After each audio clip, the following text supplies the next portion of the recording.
Hello everyone. तो कैसे आप सब लोग? आई होप आप सभी बहुत बढ़िया होंगे और आपकी प्रिपरेशन भी एकदम कमाल की चल रही होगी। तो पिछली क्लास में हमने लिक्विड स्टेट चालू कर दिया था, क्लास 12 का चैप्टर। हमने देखा था कि वेपर प्रेशर की हम कैलकुलेशन कैसे करते हैं, प्योर वोलेटाइल लिक्विड में, प्योर वोलेटाइल सॉलिड में, और भी हमने कई सारी बातें देखी थी। अभी वेपर प्रेशर पे ही हमें बात करनी है, लेकिन अब हम देखेंगे सोल्यूशन में वेपर प्रेशर कैसे निकालते हैं, और सोल्यूशन में भी हम बात करने वाले हैं आइडियल सोल्यूशन की। तो बिना किसी देरी के शुरू करते हैं आइडियल लिक्विड सोल्यूशन के ऊपर बात। तो अब टाइम आ चुका है जब मैं फाइनली बताने जा रहा हूँ कि आइडियल मिक्सिंग और नॉन आइडियल मिक्सिंग में क्या फ़र्क होता है और क्यों होती है, कब होती है। तो ये सारी बातें हम अच्छे से अब करेंगे। तो याद करो, जब मोल कंसेप्ट में कंसंट्रेशन ऑफ टर्म पढ़ा था, उसमें एक टॉपिक पढ़ा था मिक्सिंग ऑफ सोल्यूशन। तो उसमें बात करते थे हम कि जैसे कि हमारा दो लिक्विड है, सपोज एक का वॉल्यूम है V1, दूसरे का वॉल्यूम है V2। जब हम दोनों को मिक्स करेंगे तो मिक्स करने पे सोल्यूशन बनेगा, उसका एक वॉल्यूम होगा। तो अगर आइडियल मिक्सिंग है तो जो वॉल्यूम ऑफ सोल्यूशन होगा वो V1 प्लस V2 के बराबर हो जाएगा, लेकिन अगर नॉन आइडियल मिक्सिंग है तो V1 प्लस V2 के बराबर नहीं होगा। तो वहाँ पे हम ये बात करते थे। आज इस बात को अच्छे से डिटेल में पढ़ेंगे कि ऐसा क्यों है। ठीक, तो चलो शुरू करते हैं। तो आइडियल लिक्विड सोल्यूशन ही मान रहे हैं हम सबसे पहले, और उसमें भी हम मानते हैं कि बाइनरी है। तो लेट हमारा जो सोल्यूशन है बाइनरी है। ठीक है, ठीक है। अब हमने सपोज दो लिक्विड लिए, ठीक है, दो लिक्विड लिए हमने। हमारा लिया, एक लिया ए लिक्विड, दूसरा लिया बी लिक्विड, और इन दोनों को हमने क्या करा, मिक्स कर दिया। ठीक है, तो क्या बन जाएगा हमारा सोल्यूशन बन जाएगा किसका, ए एंड बी का एक सोल्यूशन बन जाएगा। ठीक है, कोई दिक्कत नहीं है। अच्छा देखो, धीरे धीरे ही चलेंगे हम, एकदम आराम से, धीरे धीरे, कोई चीज़ बिना छोड़ते हुए, बेसिक से एकदम एडवांस लेवल पे चलेंगे। ठीक है, तो इसका वॉल्यूम V1 मान लिया। ठीक है, बी लिक्विड का वॉल्यूम सपोज V2 लिया।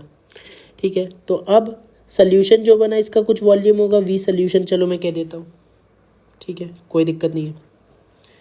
अब मुझे ये बताओ कि इस बर्तन में, इस बीकर में क्या है, ए लिक्विड प्रेजेंट है। ए लिक्विड मतलब ए के मॉलिक्यूल्स प्रेजेंट है, और ए के मॉलिक्यूल्स के बीच में क्या लग रहा होगा, इंटरमॉलिक्यूलर अट्रैक्टिव फोर्स लग रहे होंगे। अब वो कोई भी प्रकार का हो सकता है, डाइपोल डाइपोल इंट्रैक्शन हो सकता है हमारा, या फिर हाइड्रोजन बॉन्डिंग हो सकता है, वेरियस टाइप का इंट्रैक्शन हो सकता है, लेकिन कोई ना कोई इंटरमॉलिक्यूलर अट्रैक्टिव फोर्स लग रहा होगा ए के मॉलिक्यूल्स के बीच में, ए के पार्टिकल्स के बीच में। तो वो हमारे लिए इम्पॉर्टेंट है। तो सपोज मैं यहाँ लिखूँ, ठीक है, इसको डिनोट भी कैसे करते हैं, ऐसे डिनोट करते हैं इंटरमॉलिक्यूलर अट्रैक्टिव फोर्स को ए से। अब ये ए सिंगल बॉन्ड ए नहीं है, इसीलिए मैंने थोड़ा सा डैश को बड़ा कर दिया है। बेसिकली ए डैश ए से हम रिप्रेजेंट करते हैं दो पार्टिकल्स के बीच में इंटरमॉलिक्यूलर अट्रैक्टिव फोर्स IMAF को दिखाने के लिए। तो क्वेश्चंस भी इसी तरीके से आते हैं, तो इस बात को चाहो तो नोट करके लिख लेना कि किस तरीके से हम डिनोट करते हैं। अगर ऐसा लिखा हो तो इसका मतलब है इंटरमॉलिक्यूलर अट्रैक्टिव फोर्स। ठीक, ये ए सिंगल बॉन्ड ए नहीं है, तो ए के बीच में इंटरमॉलिक्यूलर अट्रैक्टिव फोर्स लग रही होंगी। अगर ए लिक्विड है, इसमें तो ए लिक्विड था। ठीक है, अब खाली दूसरे बर्तन में बी लिक्विड है, तो बी के पार्टिकल के बीच में भी इंटरमॉलिक्यूलर अट्रैक्टिव फोर्स लग रही होगी। हाँ भाई, बिल्कुल ठीक बात है सर। ठीक, अब जब सोल्यूशन बना दिया तो अब इसमें ए और बी दोनों प्रेजेंट है। ठीक है, अब ऐसा तो अब क्या लग रहा होगा, इन किन किन पार्टिकल के बीच में इंटरमॉलिक्यूलर अट्रैक्टिव फोर्स लग रही होगी, ए और बी के बीच में। अच्छा, पर किसी को ये डाउट आ सकता है कि ए भी तो है, तो ए वाली भी लग रही होंगी और बी वाली भी लग रही होंगी, लेकिन ऐसा नहीं है। क्यों नहीं है? क्योंकि अगर सोल्यूशन बन गया मतलब वो तो पूरा मिक्स हो ही गया। अगर ए के बीच में अभी भी इंटरमॉलिक्यूलर अट्रैक्टिव फोर्स लग रही है, इसका ये मतलब है कि सोल्यूशन बना ही नहीं है। तो बेसिकली अगर सोल्यूशन बन गया तो ए और बी के बीच में ही इंटरमॉलिक्यूलर अट्रैक्टिव फोर्स लग रही होगी। ठीक है, या ए और बी के बीच में अट्रैक्शन हो रहा होगा, किसी भी तरीके से बात बोल लो। ठीक है, ये बात अपने को पता लगी। अब अगर ये बात अपने को समझ में आई कि इंटरमॉलिक्यूलर अट्रैक्टिव फोर्स लग रही होगी, उसको कैसे डिनोट करते हैं, तो इसका आइडियल लिक्विड सोल्यूशन से क्या लेना देना है। तो आइडियल लिक्विड सोल्यूशन से ये लेना देना है कि अगर इस बात को लिखो, इफ़ ए के बीच में जो इंटरमॉलिक्यूलर अट्रैक्टिव फोर्स लग रही होगी, अगर वो बराबर होगी बी और बी के बीच में लगने वाली इंटरमॉलिक्यूलर अट्रैक्टिव फोर्स, तो वो किसके बराबर होगी, intermolecular attractive force acting between A and B, और अगर ऐसा होगा तभी हमारा आइडियल सोल्यूशन बनेगा। पहले लिखो फिर और बताऊंगा। देन ओनली आइडियल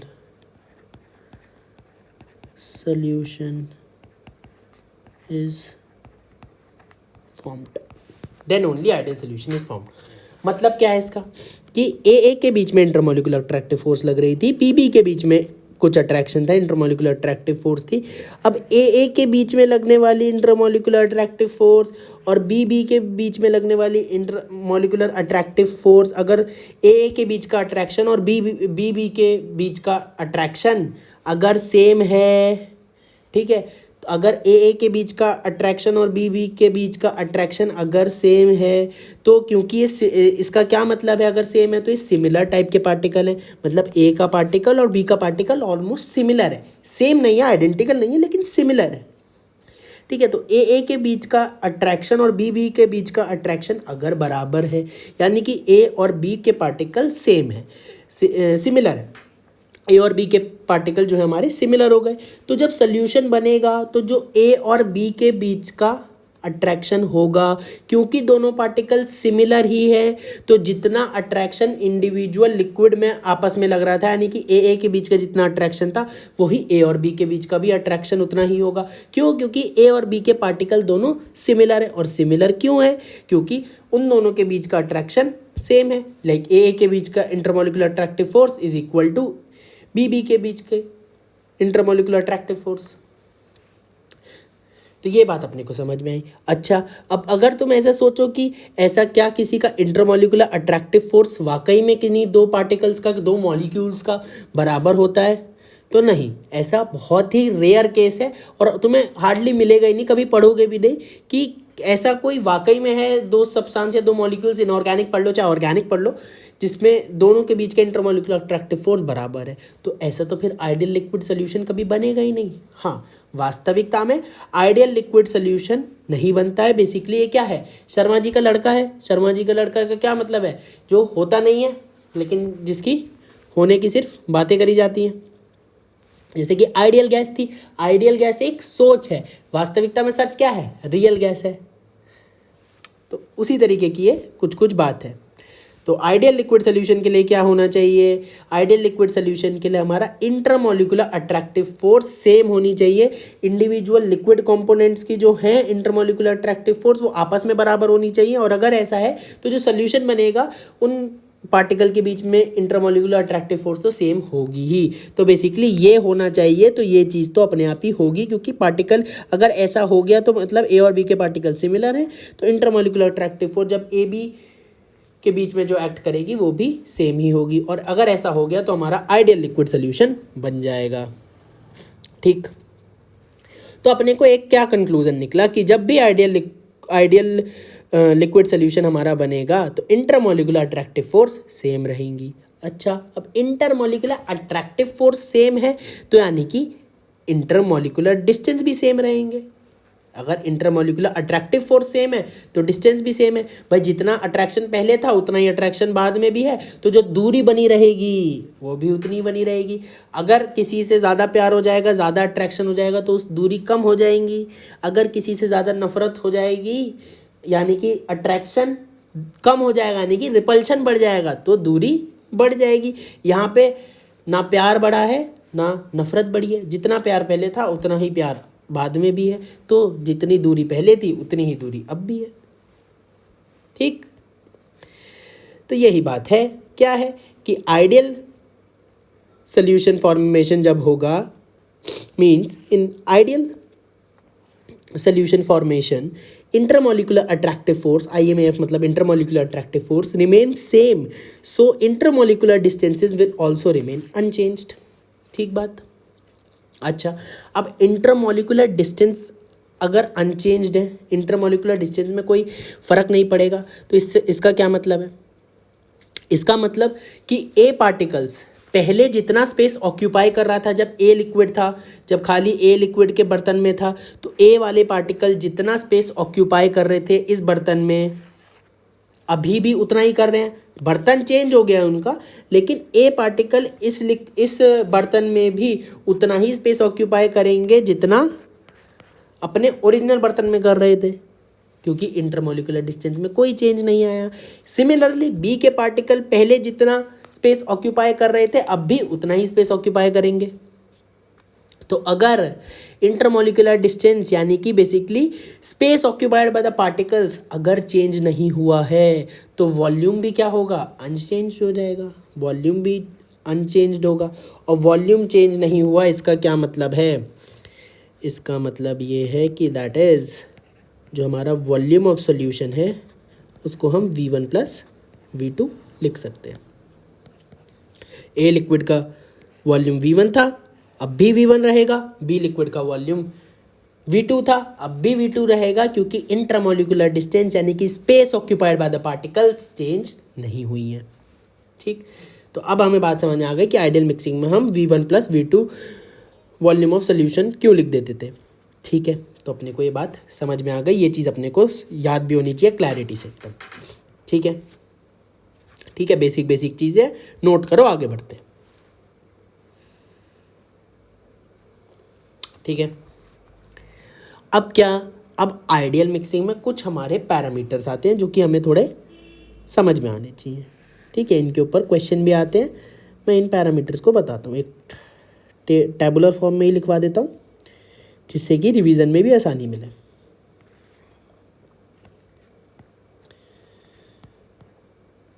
ठीक,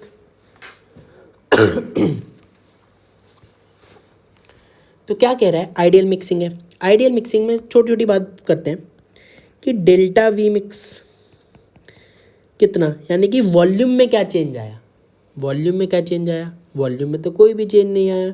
यानी कि मिक्सिंग होने के बाद क्या कुछ वॉल्यूम में चेंज आया, पहले वॉल्यूम कितना था V1 प्लस V2, बाद में वॉल्यूम कितना है V1 प्लस V2। अगर दो से ज़्यादा, अभी तो हमने बाइनरी सोल्यूशन लिया, अगर टर्नरी सोल्यूशन लेंगे तो V1 plus V2 plus V3 हो जाएगा, पहले का वॉल्यूम, बाद का वॉल्यूम भी V1 plus V2 plus V3। लेकिन क्या वॉल्यूम में कोई चेंज आया, नहीं, चेंज तो नहीं आया, तो डेल्टा वी मिक्स कितना हो जाएगा, 0 हो जाएगा। ठीक बात, एक और की बात करते हैं डेल्टा एच मिक्स की। ठीक है, डेल्टा एच यानी कि हमें क्या निकालनी है, हीट, नेट हीट एक्सचेंज निकालनी है कि इस प्रोसेस में जब हमने मिक्सिंग करी तो नेट हीट क्या एक्सचेंज हुआ, नेट हीट का कितना एक्सचेंज हुआ। ठीक है, तो इसके लिए सबसे पहले हीट एक्सचेंज निकालने के लिए सबसे पहले हमें पता होना चाहिए कि ये सोल्यूशन बना कैसे है। ठीक है, तो सोल्यूशन कैसे बना है, सोल्यूशन देख लो कैसे बना है। सोल्यूशन बनने के लिए क्या हुआ होगा, क्या ए के बीच का अट्रैक्शन है, बॉन्ड नहीं है, फिर से समझ लो ध्यान से। ठीक है, ए का बीच का अट्रैक्शन क्या ब्रेक हुआ होगा, क्या बी के बीच का भी अट्रैक्शन ब्रेक हुआ होगा, और क्या ए के बीच का अट्रैक्शन फॉर्म हुआ होगा। सोल्यूशन बनने के दौरान ए के बीच का अट्रैक्शन ब्रेक हुआ होगा, बी के बीच का अट्रैक्शन ब्रेक हुआ होगा, और ए बी का बीच का अट्रैक्शन फॉर्म हुआ होगा। और हमें पता है कि to break any kind of attraction heat is required, and whenever an attraction is formed basically heat is released। जब भी कोई अट्रैक्शन ब्रेक करना है, कोई चीज़ तोड़नी है तो हीट देनी पड़ेगी, और अगर कोई बॉन्ड या कोई अट्रैक्शन बन रहा है तो हीट हमारी रिलीज होगी। तो हमारे इन दोनों प्रोसेस से क्या बेसिकली हीट हमारी क्या होगी, लगेगी, हीट रिक्वायर्ड है। और जब सोल्यूशन बन जाएगा, सोल्यूशन बनेगा इस वाले प्रोसेस में, इस वाले अट्रैक्शन में हमारी, क्योंकि अट्रैक्शन ये फॉर्म हो रहा है तो इसमें हीट रिलीज होगी। ठीक है, अच्छा, तो अब क्योंकि इंटरमोलिकुलर अट्रैक्टिव फोर्स सेम है, जितने पहले थे उतने ही अब भी हैं, तो अगर ये सेम है तो यानी कि जितनी एनर्जी हमें लगेगी अट्रैक्शन को ब्रेक करने में, उतनी एनर्जी हमें मिल जाएगी। कब, जब अट्रैक्शन बनेगा। यानी कि ए और बी के अट्रैक्शन को ब्रेक करने के लिए सपोज हमने x किलो जूल पर मोल दी, तो जब ए और बी का बीच में अट्रैक्शन बना तो हमारी x किलो जूल पर मोल रिलीज हो गई। तो net heat exchange during whole process कितना आ गया, 0, कि x हमने लगाई और x हमें मिल गई। x किलो जूल पर मोल हमने खर्च करी to break the attraction between A and B, और x kilo joule per mole heat हमें रिलीज होके मिल गई वापस, when the attraction is formed between A and B. क्यों? क्योंकि इंटरमोलिकुलर अट्रैक्टिव फोर्स सेम थे, they remain unchanged. Intermolecular attractive force में कोई चेंज नहीं आया था। तो इस वजह से net heat exchange during whole process यानी कि डेल्टा एच मिक्सचर कितना हो गया? ये भी 0 हो गया। ठीक बात, ठीक है। एक और प्रॉपर्टी पे बात करते हैं, डेल्टा एस मिक्सचर। ठीक, तो बेसिकली एंट्रोपी की हमें बात करनी है। इसको हम नॉर्मली समझ सकते हैं कि चाहे हम किसी भी लिक्विड की बात करें, सपोज हमारा ए लिक्विड था और बी लिक्विड था, ठीक है। तो ए लिक्विड अगर पहले जब प्रेजेंट था तो अपनी प्योर फॉर्म में प्रेजेंट था, बिल्कुल प्योर फॉर्म में प्रेजेंट था, और जब इसमें बन गया तो क्या बन गया? सल्यूशन बन गया। सल्यूशन क्या? बेसिकली एक होमोजेनस मिक्सचर है, यानी कहने को एक मिक्सचर में है, तो यानी कि प्योर सब्सटेंस अपने मिक्सचर में कन्वर्ट हो रहा है। ऐसे ही बी लिक्विड भी अपने प्योर से मिक्सचर फॉर्म में जा रहा है। तो अगर कोई भी सब्सटेंस अपने प्योर से मिक्सचर फॉर्म में जाएगा तो डिग्री ऑफ रैंडमनेस बढ़ेगी, यानी कि एंट्रोपी बढ़ेगी। तो इसका आइडियल नॉन आइडियल से कोई लेना देना नहीं है। तुम तो बेसिकली समझो कि कोई भी सब्सटेंस अगर प्योर फॉर्म से अपने मिक्सचर में जाएगा तो रैंडमनेस बढ़ेगी, यानी कि एंट्रोपी बढ़ेगी। तो चाहे आइडियल लिक्विड सॉल्यूशन की बात कर लें या नॉन आइडियल लिक्विड सॉल्यूशन की भी बात कर लें, हमारी जो डेल्टा एक्स मिक्सचर है वो हमेशा बढ़ेगा ही, यानी कि ग्रेटर देन 0 ही होगा। ठीक है। अच्छा, एक और चीज़ बात करें, delta G Gibbs free energy की बात करें। अच्छा, तो क्योंकि सल्यूशन बन रहा है, सल्यूशन तो बन रहा है ना, कोई हमारी काल्पनिक सोच तो नहीं है, सल्यूशन तो बना ही है, ठीक है। अब अगर सल्यूशन बना है तो ये प्रोसेस ऑब्वियसली स्पॉन्टेनियस हुआ होगा। तो अगर ये प्रोसेस स्पॉन्टेनियस हुआ होगा तो डेल्टा जी मिक्स हमारा लेस देन 0 है, क्योंकि सल्यूशन तो बना ही है। ऐसा तो है नहीं कि सल्यूशन बना नहीं है, ठीक। तो ये चीज़ हो गई। और ये जो बात है लास्ट की 2, ये तो हमारी नॉन आइडियल के लिए भी है। अब भाई नॉन आइडियल भी प्योर फॉर्म से लिक्विड अपनी मिक्सचर फॉर्म में जाएगा, और प्योर फॉर्म से मिक्सचर में जाएगा तो डिग्री ऑफ रैंडमनेस बढ़ेगी, यानी कि एंट्रोपी बढ़ेगी। और ऐसे ही नॉन आइडियल सोल्यूशन में भी हमारा क्या, सोल्यूशन तो बन ही रहा है, तो प्रोसेस तो स्पॉन्टेनियस ही होगा, तो डेल्टा जी मिक्सचर नेगेटिव ही होगा, यानी कि लेस देन 0 ही होगा। तो ये वाली जो चीज़ है, this is for non ideal solutions as well। तो ये बात नॉन आइडियल के लिए भी वैलिड है, लास्ट के 2 पॉइंट। और ये वाले जो पॉइंट्स हैं बहुत इंपॉर्टेंट है, खास तौर में नीट में बहुत ज़्यादा पूछे जाते हैं, 1-2 क्वेश्चन भी कर लेते हैं, ठीक है। ये बहुत इंपॉर्टेंट है, इसको मार्क कर लेना, खास तौर पे नीट वाले बच्चों, ठीक। अब क्या बात आती है, देखो मैंने पहले भी बताया कि आइडियल सॉल्यूशन हमारी सोच है। जैसे आइडियल गैस सोच है, ऐसे ही आइडियल सॉल्यूशन भी हमारी एक सोच है। बाद में जाके जब हम रियल गैस पढ़ते हैं तब हमें पता लगता है कि अच्छा, वास्तविकता में आइडियल गैस तो कुछ होती ही नहीं है, रियल गैस ही होती है। वो तो हम कहने के लिए बोल देते हैं कि जो आइडियल गैस इक्वेशन फॉलो करती है वो हमारी आइडियल गैस है, ठीक है। उसे पढ़ने की अलग अलग वजह है, लेकिन आइडियल गैस एक सोच है और वास्तविकता में सारी गैस रियल गैस ही होती है। ऐसा बच्चों के दिमाग में सोच होती है कि 2 तरीके की गैस होती है, एक आइडियल गैस होती है, एक रियल गैस होती है। This is absolutely wrong. Gas सारी रियल गैस ही हैं। आइडियल गैस तो एक सोच है। शर्मा जी का लड़का है, उससे रिलेट करोगे तो याद भी रहेगा, ठीक है। तो similarly completely ideal solutions are rare to be found, hardly आपको कभी मिलेगा, but there are some substances which form nearly ideal solutions, ठीक है। तो अच्छे क्वेश्चंस में, अच्छी बुक्स में आपको आइडियल सॉल्यूशन से ज़्यादा आपको लिख के नियरली आइडियल सॉल्यूशन लिख के ही क्वेश्चन देता है और थ्योरी में दिया होता है, ठीक है। हालांकि आपको तो आइडियल सोल्यूशन आए, चाहे नियरली आइडियल सोल्यूशन आए, चाहे कंप्लीटली आइडियल सोल्यूशन आए, बात आपके लिए सेम है। लेकिन मैं एक समझने के लिए आपको समझा रहा हूँ कि कंप्लीटली आइडियल सोल्यूशन ऐसा नहीं होता है, क्योंकि कोई भी 2 सब्सटेंसेस के बीच में इंटरमोलिकुलर अट्रैक्टिव फोर्स सेम कभी भी नहीं हो सकती, ठीक। तो नियरली आइडियल सोल्यूशन कौन बनाता है? जिनके बीच में इंटरमोलिकुलर अट्रैक्टिव फोर्स में डिफरेंस तो होगा, लेकिन बहुत ही नेग्लिजिबल डिफरेंस होगा इन इंटरमोलिकुलर अट्रैक्टिव फोर्सेस, ठीक है, अब इसके कुछ एग्जांपल्स देखते हैं। पहली बात तो ये एग्जांपल्स हमें शुद्ध रूप से याद रखने होंगे, क्योंकि इन एग्जांपल्स के ऊपर हमारे एमसीक्यूज बहुत आते हैं। ठीक है, तो एग्जांपल्स आपको याद रखने पड़ेंगे। ठीक, थोड़ा बहुत एग्जांपल्स को हम समझ भी सकते हैं। लाइक कैसे? लाइक बेंजीन और टॉलुइन। बेंजीन हमारा क्या है? बेसिकली C6H6 है। ठीक है, बेंजीन हमारा ऐसा है। ठीक है, और टॉलुइन हमारा कैसा है? बेंजीन पे एक CH3 लग जाता है, तो ये हमारा टॉलुइन हो गया। तो दोनों के बीच में इंटरमोलिकुलर अट्रैक्टिव फोर्स का जो डिफरेंस होगा वो बहुत ही नेग्लिजिबल होगा, यानी कि दोनों के बीच में जो टाइप ऑफ अट्रैक्शन है वो तो बेसिकली सेम ही है, लेकिन इंटरमोलिकुलर अट्रैक्टिव फोर्स में थोड़ा तो डिफरेंस होगा। दोनों में इंटरमोलिकुलर अट्रैक्टिव फोर्स एग्जैक्टली उनका मैग्नीट्यूड तो बराबर नहीं होगा।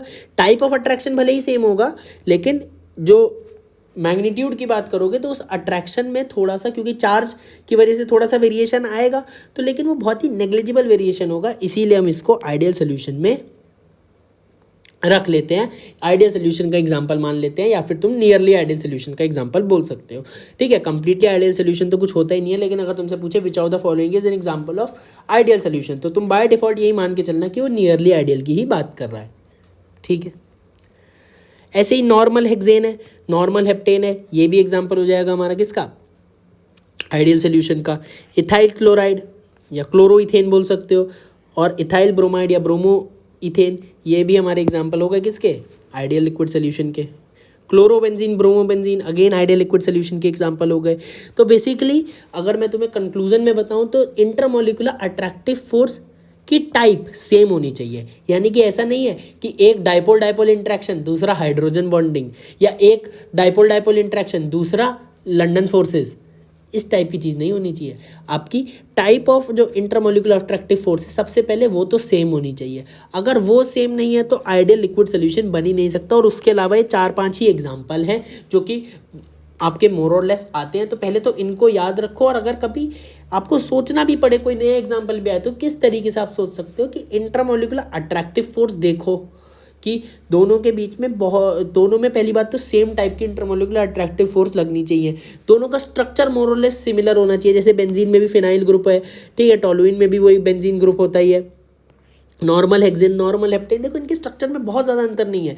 क्लोरोइथेन, ब्रोमोइथेन, क्लोरोबेंजीन, ब्रोमोबेंजीन, इनका स्ट्रक्चर मोर और लेस सिमिलर है। तो एक स्ट्रक्चरल सिमिलैरिटी भी इनमें देखी जाती है, क्योंकि स्ट्रक्चरल सिमिलैरिटी की होने की वजह से वो चार्ज डिफरेंस बहुत ज़्यादा नहीं आता है, जिसकी वजह से एक तो type of intermolecular attractive force same, और दूसरा कि स्ट्रक्चरल सिमिलैरिटी जिसकी वजह से चार्ज का डिफरेंस बहुत ज़्यादा नहीं आया, तो तुम्हारा अल्टीमेटली इंटरमोलिकुलर अट्रैक्टिव फोर्स में बहुत ही कम डिफरेंस बचता है, यानी कि नेग्लिजिबल डिफरेंस बचता है, नामात्र का डिफरेंस बचता है। तो इस तरीके से तुम क्वेश्चंस में एग्जाम्पल्स को आइडेंटिफाई कर सकते हो कि आइडियल सोल्यूशन बनाएगा कि ये नहीं बनाएगा। पेयर्स तुम्हें दे देगा, अलग अलग pair. Identify the number of pairs showing ideal liquid solution या फॉर्मिंग आइडियल लिक्विड सोल्यूशन। तो अब तुम्हें आइडेंटिफाई करने होंगे। जेई का सब्जेक्टिव न्यूमेरिकल बेस्ड क्वेश्चन बन सकता है उस पर। तो क्वेश्चंस तो किसी भी तरीके से फ्रेम कर सकते हैं, लेकिन तुम्हें पहचानना आना चाहिए। पहचानने के लिए 4-5 एग्जाम्पल है, इनको याद रखो। और दूसरी चीज़ ध्यान रखो कि इंटरमोलिकुलर अट्रैक्टिव फोर्स का टाइप सेम होना चाहिए, एक स्ट्रक्चरल सिमिलैरिटी होनी चाहिए, तो तुम्हारा आइडियल सोल्यूशन बना लेगा। और एक स्पेशल एग्जाम्पल जो कि है तुम्हारा, जिसको मैं एक्सप्लेन भी करता हूँ, स्टार भी मार्क करो इसके ऊपर, जो कि है तुम्हारा very dilute solutions. Very dilute solution are also an example of ideal solutions या basically nearly ideal solutions. Very dilute solution क्या होता है? जिसमें सॉल्वेंट बहुत ज़्यादा होता है सोल्यूट के कंपैरिजन में। सपोज मैं 1 गिलास पानी लूँ, उसमें 2 पार्टिकल डाल दूँ शुगर के, तो बिफोर मिक्सिंग अगर इंटरमोलिकुलर अट्रैक्टिव फोर्स की बात करूँ तो वाटर के बीच में क्या लग रहा होगा? हाइड्रोजन बॉन्डिंग लग रही होगी। शुगर के बीच, शुगर के पार्टिकल के बीच में भी क्या लग रही होगी? इंटरमोलिकुलर अट्रैक्टिव फोर्स लग रही होगी। लेकिन जब हमने मिक्स कर दिया तो भी प्रीडोमिनेंटली जो हमारा सोल्यूशन बना उसमें क्या प्रेजेंट है? सॉल्वेंट प्रेजेंट है। तो क्या इंटरमोलिकुलर अट्रैक्टिव फोर्स में कोई खास चेंज आएगा? अगर बहुत ही कम सोल्यूट डाल दिया, 2 पार्टिकल्स डाले हमने शुगर के, तो क्या इंटरमोलिकुलर अट्रैक्टिव फोर्स में कोई बहुत ज़्यादा चेंज आ जाएगा? अभी भी तो प्रीडोमिनेंटली पानी ही है और हाइड्रोजन बॉन्डिंग ही लग रही है पानी में। तो अगर बहुत ही डाइल्यूट सोल्यूशन है तो इंटरमोलिकुलर अट्रैक्टिव फोर्स में चेंज नहीं आता है, बेसिकली सॉल्वेंट की जो थी वही बनी रहती है, पहले जो सॉल्वेंट की थी बाद में भी वही है, वही बनी रहती है, तो इंटरमोलिकुलर अट्रैक्टिव फोर्स में चेंज नहीं आता है, तो इसी वजह से हमारे एग्जाम्पल हो जाता है नियरली आइडियल सोल्यूशन का। ठीक है, और ये एग्जाम्पल्स अपने को याद ही रखने होंगे। मैं लिख भी देता हूँ यहाँ पे लर्न। ठीक है, आगे बढ़ते हैं अपन। ठीक है, अब ये क्वेश्चन कर दो। ठीक है,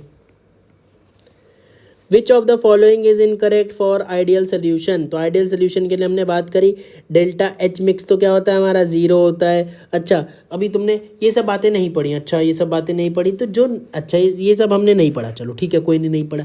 डेल्टा एच मिक्स तो पता है ना, ज़ीरो होता है, तो ये स्टेटमेंट तो ठीक है, तो ये तो नहीं होगा answer. Delta G zero, Gibbs free energy, delta G तो हमारा क्या, जी क्या होती है, गिब्स फ्री एनर्जी, तो डेल्टा जी तो हमारा क्या होगा, लेस देन ज़ीरो होगा, क्योंकि अगर सोल्यूशन बन रहा है तो चाहे आइडियल सोल्यूशन हो चाहे नॉन आइडियल सोल्यूशन हो, डेल्टा जी तो लेस देन ज़ीरो ही होगा। हमारा जो सोल्यूशन बनने का प्रोसेस है वो स्पॉन्टेनियस ही होगा। हमारा क्या हो जाएगा, ऑप्शन डी हो जाएगा, ये हमारा आंसर हो जाएगा।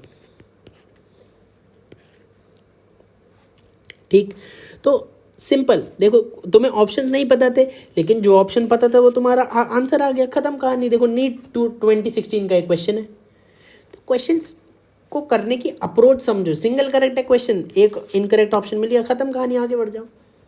जब अब आगे पढ़ेंगे तो ये राउल्स लॉ वाली बात, ये सारी चीज़ तुम्हें समझ में आ जाएगी, क्या दिक्कत है। लेकिन क्वेश्चन देखो इसके ऊपर कैसे फ्रेम करे जाते हैं। एक और करते हैं, क्या कह रहा है, which one is not equal to zero for an ideal solution. AIPMT 2015 का क्वेश्चन है, कौन सा जीरो के बराबर नहीं होगा। डेल्टा एच मिक्स जीरो होगा, डेल्टा एस मिक्स जीरो होगा, नहीं ये नहीं होगा, डेल्टा वी मिक्स जीरो होगा। ठीक है, आंसर तो हमारा आ ही गया बी। डी हमें नहीं पता, अभी राउल्स लॉ हमने नहीं पढ़ा, लेकिन बी आंसर हमारा आ गया। नीट में सिंगल करेक्ट क्वेश्चन आते हैं, आंसर आ गया हमारा, क्या दिक्कत है। और डेल्टा एस मिक्स जीरो क्यों नहीं होगा, क्योंकि फिर वही बात, चाहे आइडियल सोल्यूशन हो चाहे नॉन आइडियल सोल्यूशन हो, जो प्योर लिक्विड है वो अपनी प्योर स्टेट से किस में जा रहा है, मिक्सचर फॉर्म में जा रहा है। प्योर से मिक्सचर में जाएगा तो डिग्री ऑफ रैंडमनेस एंट्रोपी बढ़ेगी ही, तो डेल्टा एस जो मिक्सचर होगा वो ग्रेटर देन जीरो होगा, ना कि जीरो के बराबर होगा। सिंपल, तो ये तुम्हारे आंसर आ गए।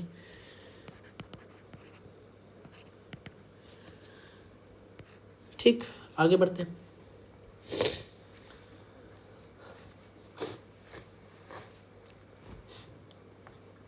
बात करते हैं राउल्स लॉ पे।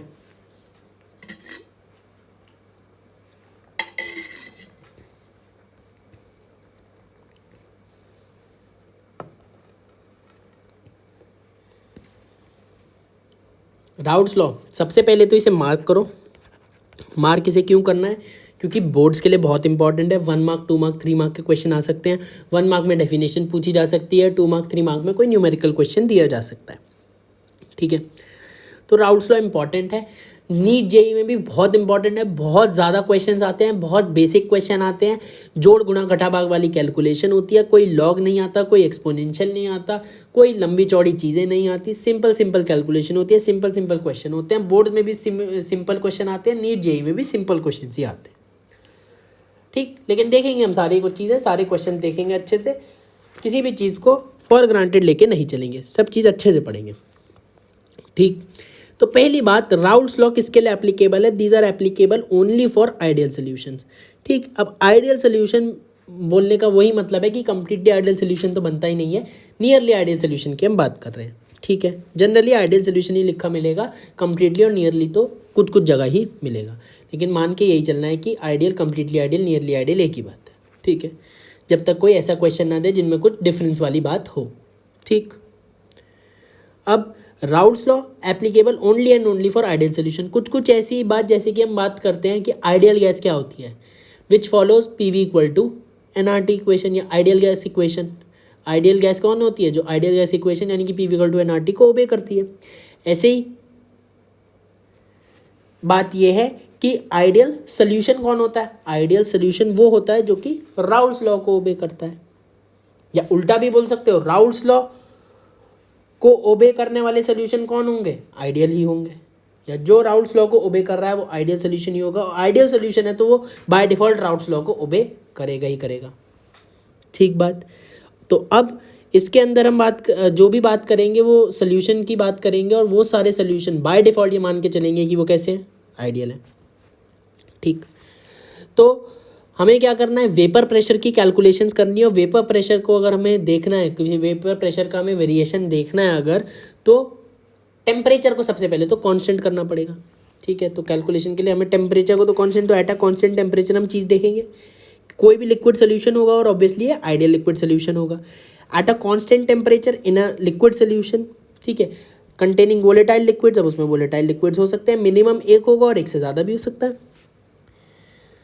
ठीक है, तो at a constant temperature in a liquid solution containing volatile liquids, note करते जाओ फटाफट, 1 और मोर। अब जैसे डाल्टन्स लॉ में हम क्या बोलते थे? पार्शियल प्रेशर बोलते थे ईच गैसियस कंपोनेंट का, वैसे ही यहाँ पे वोलेटाइल लिक्विड है तो ईच लिक्विड का अपना वेपर प्रेशर होगा, लेकिन उसको डिफरेंशिएट करने के लिए कि अलग अलग लिक्विड है तो दोनों का अलग अलग वेपर प्रेशर होगा ऑब्वियसली, तो हम उसको क्या बोल देंगे? पार्शियल वेपर प्रेशर के टर्म्स में एक्सप्रेस कर देते हैं। ठीक है, जैसे वहाँ पे पार्शियल प्रेशर बोलते थे, यहाँ पे पार्शियल वेपर प्रेशर बोल देंगे। तो the partial vapour pressure of a particular liquid, जैसे कि 2 वोलेटाइल लिक्विड थे, तो किसी भी एक पर्टिकुलर लिक्विड का जो पार्शियल वेपर प्रेशर होगा दैट वुड बी, तो the partial vapour pressure of a particular liquid is directly proportional to the mole fraction of the liquid in that solution. यानी कि वहाँ पे क्या था? डाल्टन्स लॉ में पार्शियल वेपर प्रेशर जो था एक पर्टिकुलर गैसियस कंपोनेंट का, वो किसके डायरेक्टली प्रोपोर्शनल था? मोल फ्रैक्शन ऑफ गैस के, उस गैसियस मिक्सचर में। और यहाँ पे क्या है? एक सोल्यूशन है, लिक्विड सोल्यूशन है, तो पार्शियल वेपर प्रेशर किसी पर्टिकुलर लिक्विड का होगा, वो किसके प्रोपोर्शनल है? Mole fraction of that liquid के इन दैट सोल्यूशन ऑब्वियसली। तो कुछ कुछ डाल्टन्स लॉ वाली बात है, एक हम सोल्यूशन मान के चीज़ करते हैं, तो अब हमें बात समझ में आएगी। ठीक, तो इसमें केस 1 हमारा आता है, 2 केस बनेंगे। पहले केस 1 सिंपल जो है हमारा, उसकी बात करते हैं। आइडियल सोल्यूशन की ही बात कर रहे हैं, obviously Raoult's law ideal solution के लिए ही लगेगा।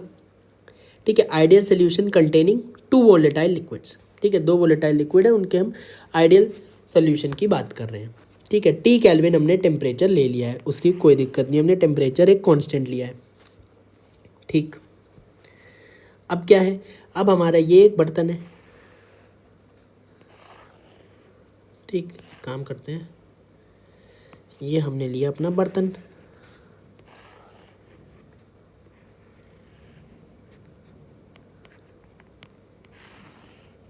ठीक, ये हो गया बर्तन। ठीक, अब इसमें क्या था? 2 वोलेटाइल लिक्विड लेने थे। ठीक है, 2 से ज़्यादा भी ले सकते हैं, 2 से समझ रहे हैं। ठीक है, सपोज एक लिया हमने ए लिक्विड और दूसरा लिया बी लिक्विड। ठीक है, तो अब क्या होगा कि अगर ये वोलेटाइल लिक्विड हैं तो क्या सरफेस के पार्टिकल क्या करेंगे? इवेपोरेट करेंगे और किस में कन्वर्ट होंगे? अपनी गैसियस फॉर्म में कन्वर्ट होंगे। और एक टाइम के बाद क्या आएगा? इक्विलिब्रियम आएगा, क्योंकि ये कैसा होगा? रिवर्सिबली कन्वर्ट होंगे। याद है ना कि अब ये अपनी गैसियस फॉर्म में कन्वर्ट होंगे।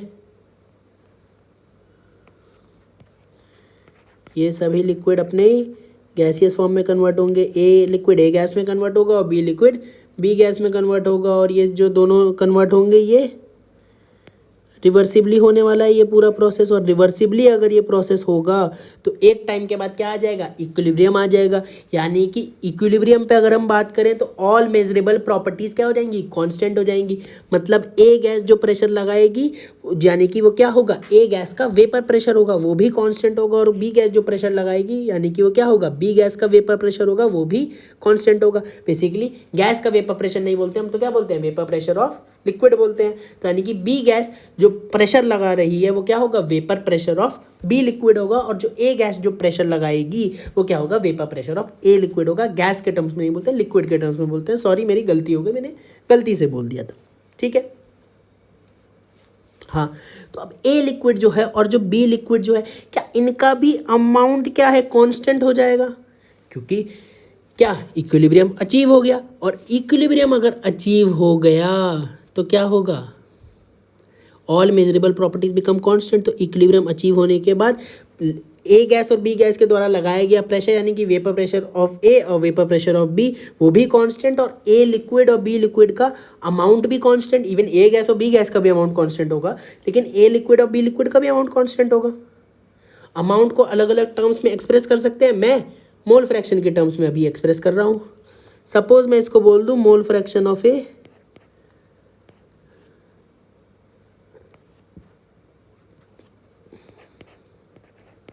और इसको बोल दूं मोल फ्रैक्शन ऑफ बी, और बी गैस जो प्रेशर लगा रही है, सपोज इसको बोल देते हैं partial pressure, partial vapour pressure होगा बी का, जिसको हम क्या बोलेंगे, पी बी से डिनोट कर रहे हैं। और ए गैस जो प्रेशर लगा रही है वो क्या होगा, पार्शियल वेपर प्रेशर होगा किसका, ए का, जिसको हम डिनोट करेंगे पी ए से।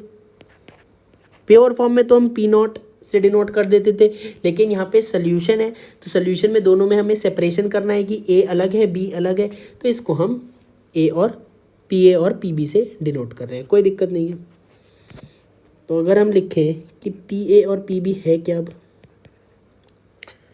तो पी ए और पी बी क्या है, these are partial vapour pressure of liquids in solution phase.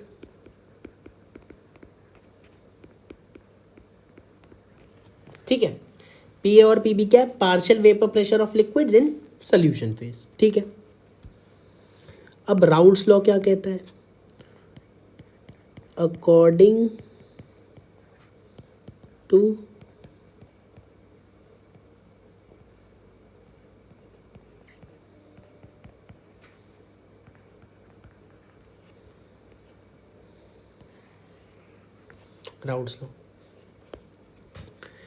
Raoult's law क्या कहता है कि at a constant temperature in a liquid solution containing one और मोल वोलेटाइल लिक्विड्स, जो पार्शियल वेपर प्रेशर होगा, सपोज ए का क्या है, पी ए है, और बी का क्या है, पी बी है, वो किसके प्रोपोर्शनल होगा, it would be proportional to mole fraction of that liquid in that solution. तो मोल फ्रैक्शन के प्रोपोर्शनल होगा, तो यानी कि जो हमारा at a constant temperature at T kelvin बात कर रहे हैं, तो पार्शियल वेपर प्रेशर ऑफ ए किसके डायरेक्टली प्रोपोर्शनल होगा, मोल fraction of A liquid in that solution, यानी कि एक्स ए के डायरेक्टली प्रोपोर्शनल होगा, और ऐसी पार्शियल प्रेशर ऑफ बी यानी कि पी बी एक्स बी के डायरेक्टली प्रोपोर्शनल होगा, ठीक है। जब प्रोपोर्शनैलिटी हटाएंगे तो एक कांस्टेंट आएगा, ठीक है, कांस्टेंट के नहीं आएगा, यहाँ पे पी नॉट आएगा। हर बार कांस्टेंट के नहीं होता है, वो होता है जो जिससे हमारी इक्वेशन सेटिस्फाई हो जाए, तो यहाँ पे पी नॉट ए आता है, ठीक है। पी नॉट ए वो है हमारा vapour pressure of A liquid in pure state eight T kelvin. बात करेंगे इसकी क्या सिग्निफिकेंस है, अभी बात करते हैं, सब बात करते हैं, धीरे धीरे बात करते हैं। ऐसे ही पी बी क्या आएगा, बराबर आ जाएगा, एक कांस्टेंट आएगा भी, मानो पी नॉट भी एक कांस्टेंट आएगा, पी नॉट भी क्या है क्यों है सब बात करेंगे, ठीक। तो पी नॉट ए क्या आ गया, पी ए आ गया, P not A X A, और पी बी आ गया, P not B X B, ये दो चीज़ हमारी आ गई, ठीक है, ठीक, इतनी बात आ गई हमारी।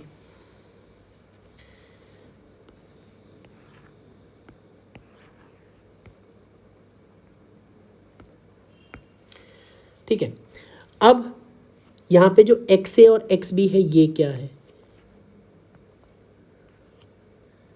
Where X A and X B इसको ऐसे लिख लो,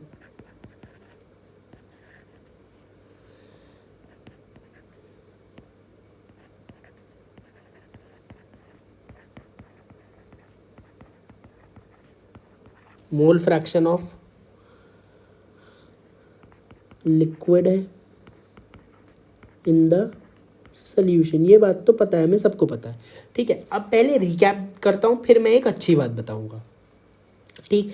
तो हमारा राउल्स लॉ था। राउल्स लॉ सबसे पहली बात हमने बताई कि सिर्फ और सिर्फ आइडियल लिक्विड सोल्यूशन के लिए ये लगता है, या आइडियल लिक्विड सोल्यूशन जितने भी होते हैं वो राउल्स लॉ को ओबे करते हैं, वाइस वर्सा ये बात थी, ठीक। अब एट अ कांस्टेंट टेम्परेचर अगर हमने दो प्योर वोलेटाइल लिक्विड लिए, ठीक है, सपोज ए लिक्विड और बी लिक्विड लिया, ठीक है, तो एक कांस्टेंट टेम्परेचर पे अगर हम एनालिसिस कर रहे हैं, दोनों वोलेटाइल हैं, तो दोनों अपनी वेपर फेज में कन्वर्ट होना शुरू होंगे, सरफेस के पार्टिकल इवेपोरेट होंगे और वेपर फेज में कन्वर्ट होंगे, ठीक है। अब ये रिवर्सिबली कन्वर्ट होते हैं क्योंकि क्लोज कंटेनर लिया है, तो रिवर्सिबली ये कन्वर्ट होंगे, और रिवर्सिबली कन्वर्ट होंगे तो एक टाइम के बाद क्या आ जाएगा, इक्विलिब्रियम अचीव हो जाएगा, और इक्विलिब्रियम अचीव होने के बाद हम क्या कह देंगे कि all measurable property become constant, ठीक है। तो इक्विलिब्रियम अचीव होने के बाद ऑल मेजरेबल प्रॉपर्टी हो गई हमारी कांस्टेंट, ठीक है। तो हम ये जो भी एनालिसिस कर रहे हैं कब कर रहे हैं, इक्विलिब्रियम कर रहे हैं, ठीक है। तो मैं यहाँ पे लिख देता हूँ इक्विलिब्रियम, ठीक है।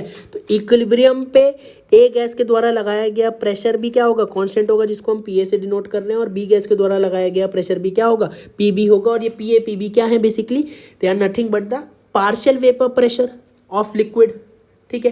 P A is the partial vapour pressure of A liquid at T kelvin, and P B is the partial vapour pressure of B liquid at T kelvin in this solution, ठीक है। सॉल्यूशन में है पार्शियल वेपर प्रेशर, जो हमारा ये solution बना a liquid और B liquid का, ठीक है। और ए लिक्विड और बी लिक्विड का अमाउंट भी कांस्टेंट हो जाएंगे। मैंने इनको मोल फ्रैक्शन के टर्म्स में एक्सप्रेस कर दिया, एक्स ए और एक्स बी।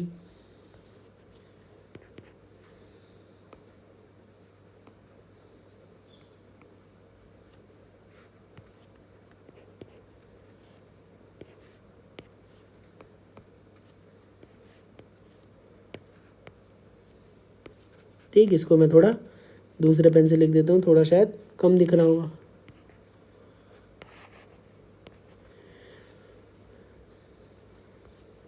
ये है हमारा पी बी, या वही ज़्यादा दिख रहा था, पहले वही रहने देते हैं, ठीक। तो ये हमारी इक्विलिब्रियम पे सारी बात हुई, जो हमारा पार्शियल वेपर प्रेशर भी और जो एक्स ए और एक्स बी भी है, these are mole fraction of liquid in the solution. लेकिन किस पे, इक्विलिब्रियम पे कि इनिशियल टाइम पे? ऑब्वियसली बात समझ में आ गई, कब है, एट इक्विलिब्रियम है, एट इक्विलिब्रियम है, ठीक है। अब एट इक्विलिब्रियम है, लेकिन क्या दिक्कत आती है कि जब हम न्यूमेरिकल सॉल्व करते हैं तो जो मोल फ्रैक्शन लेते हैं वो इनिशियल टाइम का ले लेते हैं। कई बार 95% ऑफ क्वेश्चंस में हम मोल फ्रैक्शन जो लेते हैं लिक्विड का वो इनिशियल वाला ही ले लेते हैं। लेना इक्विलिब्रियम वाला चाहिए, लेकिन इनिशियल वाला लेके हमारा आंसर ठीक आ जाता है, ठीक। लेकिन 5% क्वेश्चन ऐसे भी होते हैं जिसमें हमें इक्विलिब्रियम टाइम वाला ही लेना होता है। तो ज़्यादातर टीचर क्या करते हैं कि उन्हें तो पहली बात ये पता ही नहीं होती कि यहाँ पे जो हमारा मोल फ्रैक्शन है लिक्विड का, ये किस टाइम पे लेना है, इनिशियल टाइम पे लेना है कि इक्विलिब्रियम टाइम पे लेना है।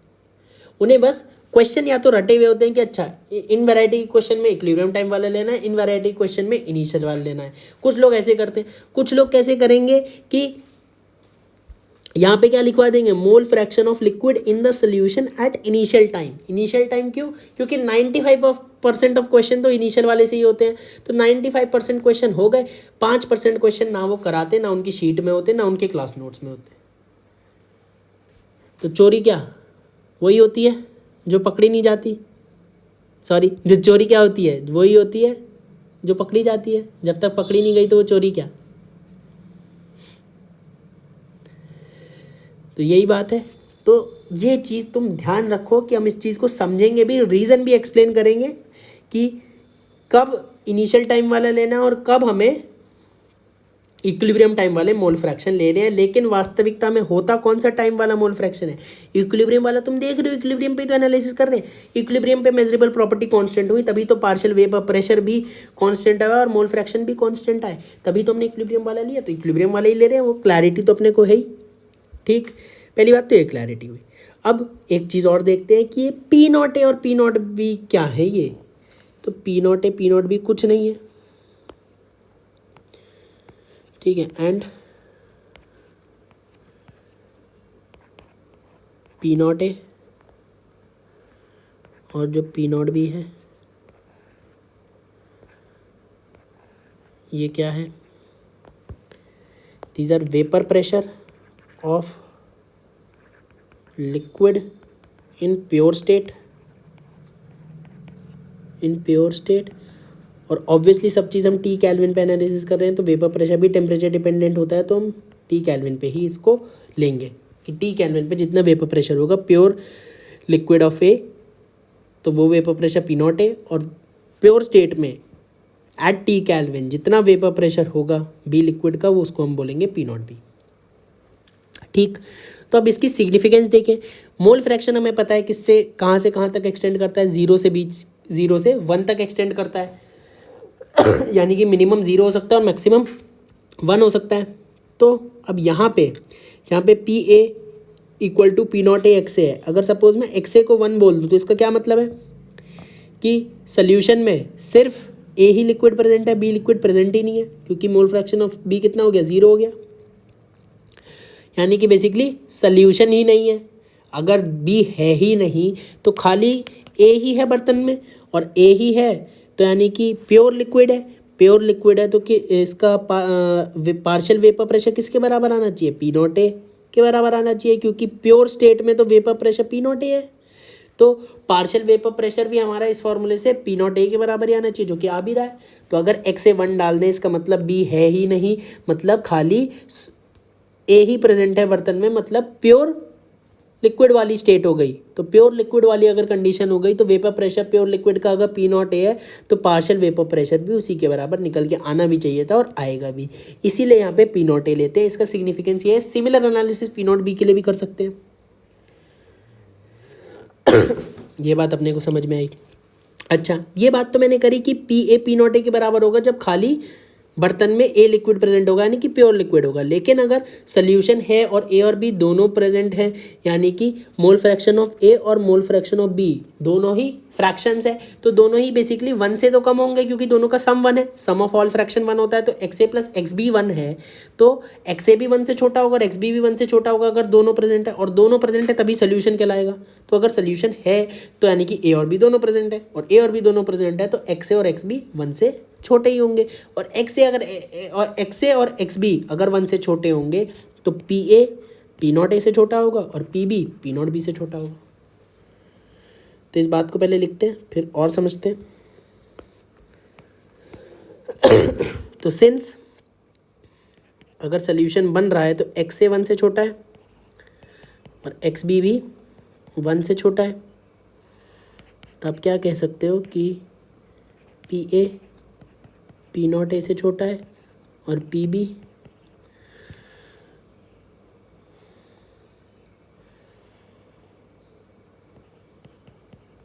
पी नॉट बी से छोटा है।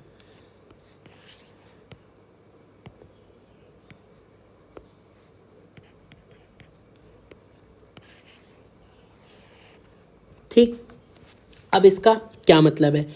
ठीक है, P A P not A से छोटे होने का क्या मतलब है कि सोल्यूशन में जब भी सोल्यूशन बनेगा तो उस कंपोनेंट का जितना प्योर स्टेट में जो वेपर प्रेशर होता उससे वेपर प्रेशर सोल्यूशन में कुछ कम ही होगा, उसका जो पार्शियल वेपर प्रेशर होगा।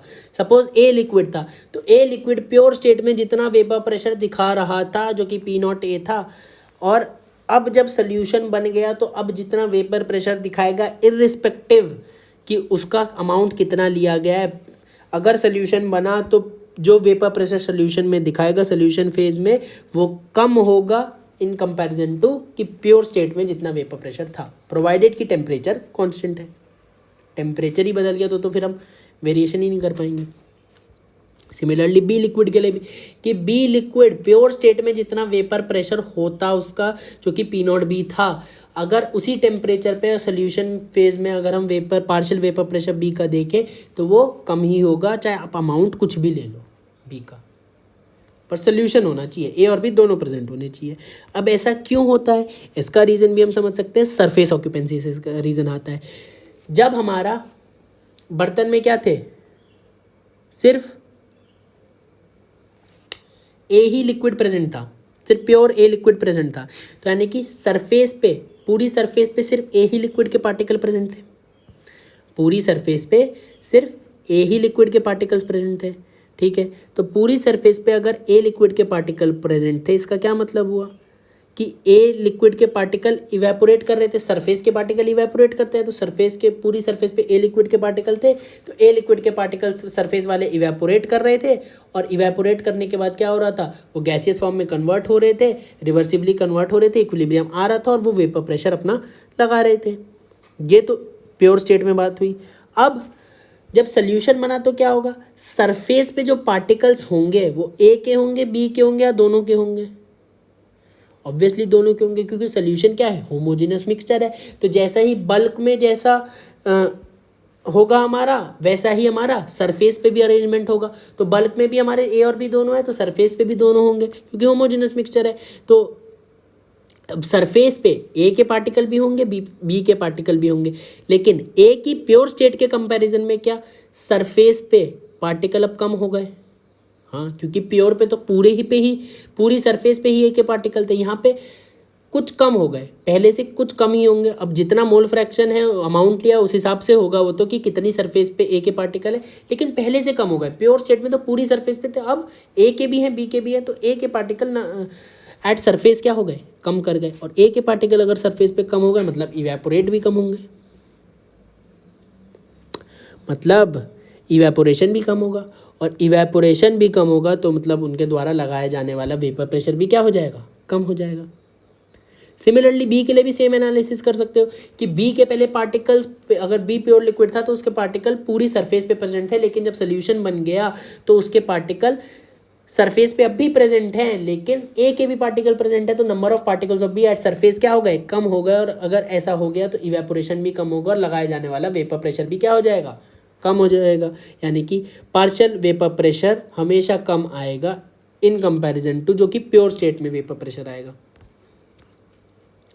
तो यही बात लिखी है कि दिस इज बिकॉज, ऐसा क्यों हुआ, because lesser area occupied by the particles on the surface in solution phase as compared to pure phase। मतलब प्योर फेज में नंबर ऑफ पार्टिकल ज़्यादा होंगे उस टाइप के सरफेस पे। सपोज ए के, तो ए के पार्टिकल ज़्यादा होंगे सरफेस में, प्योर फेज में मतलब पूरी सरफेस पे होंगे, लेकिन जब सोल्यूशन बनेगा तो ए के पार्टिकल एट सरफेस क्या कर जाएंगे, कम कर जाएंगे, जिस वजह से इवेपोरेशन कम, तो वेपर प्रेशर भी कम हो जाएगा। तो बेसिकली इसी का ये एक्सप्लेनेशन है।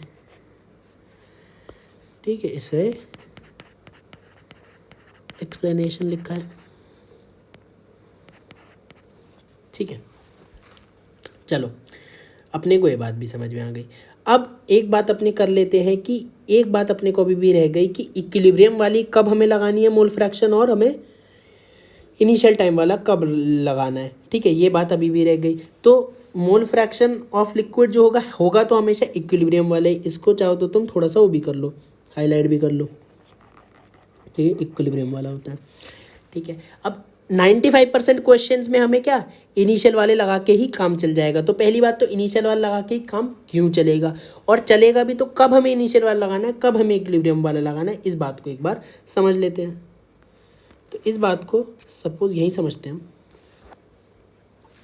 देखो क्या है, मैं एक एग्जाम्पल से समझाता हूँ, सिंपल एग्जाम्पल से। ठीक है, सपोज ये है हमारा, ठीक है, 2 मोल लिक्विड था सपोज ए का, 2 मोल ए लिक्विड था हमारे पास, और 3 मोल सपोज बी लिक्विड था। ठीक है, तो इसका मोल फ्रैक्शन कितना हो गया, 2/5, और इसका मोल फ्रैक्शन कितना हो गया, 3/5। ठीक है, कोई दिक्कत नहीं है।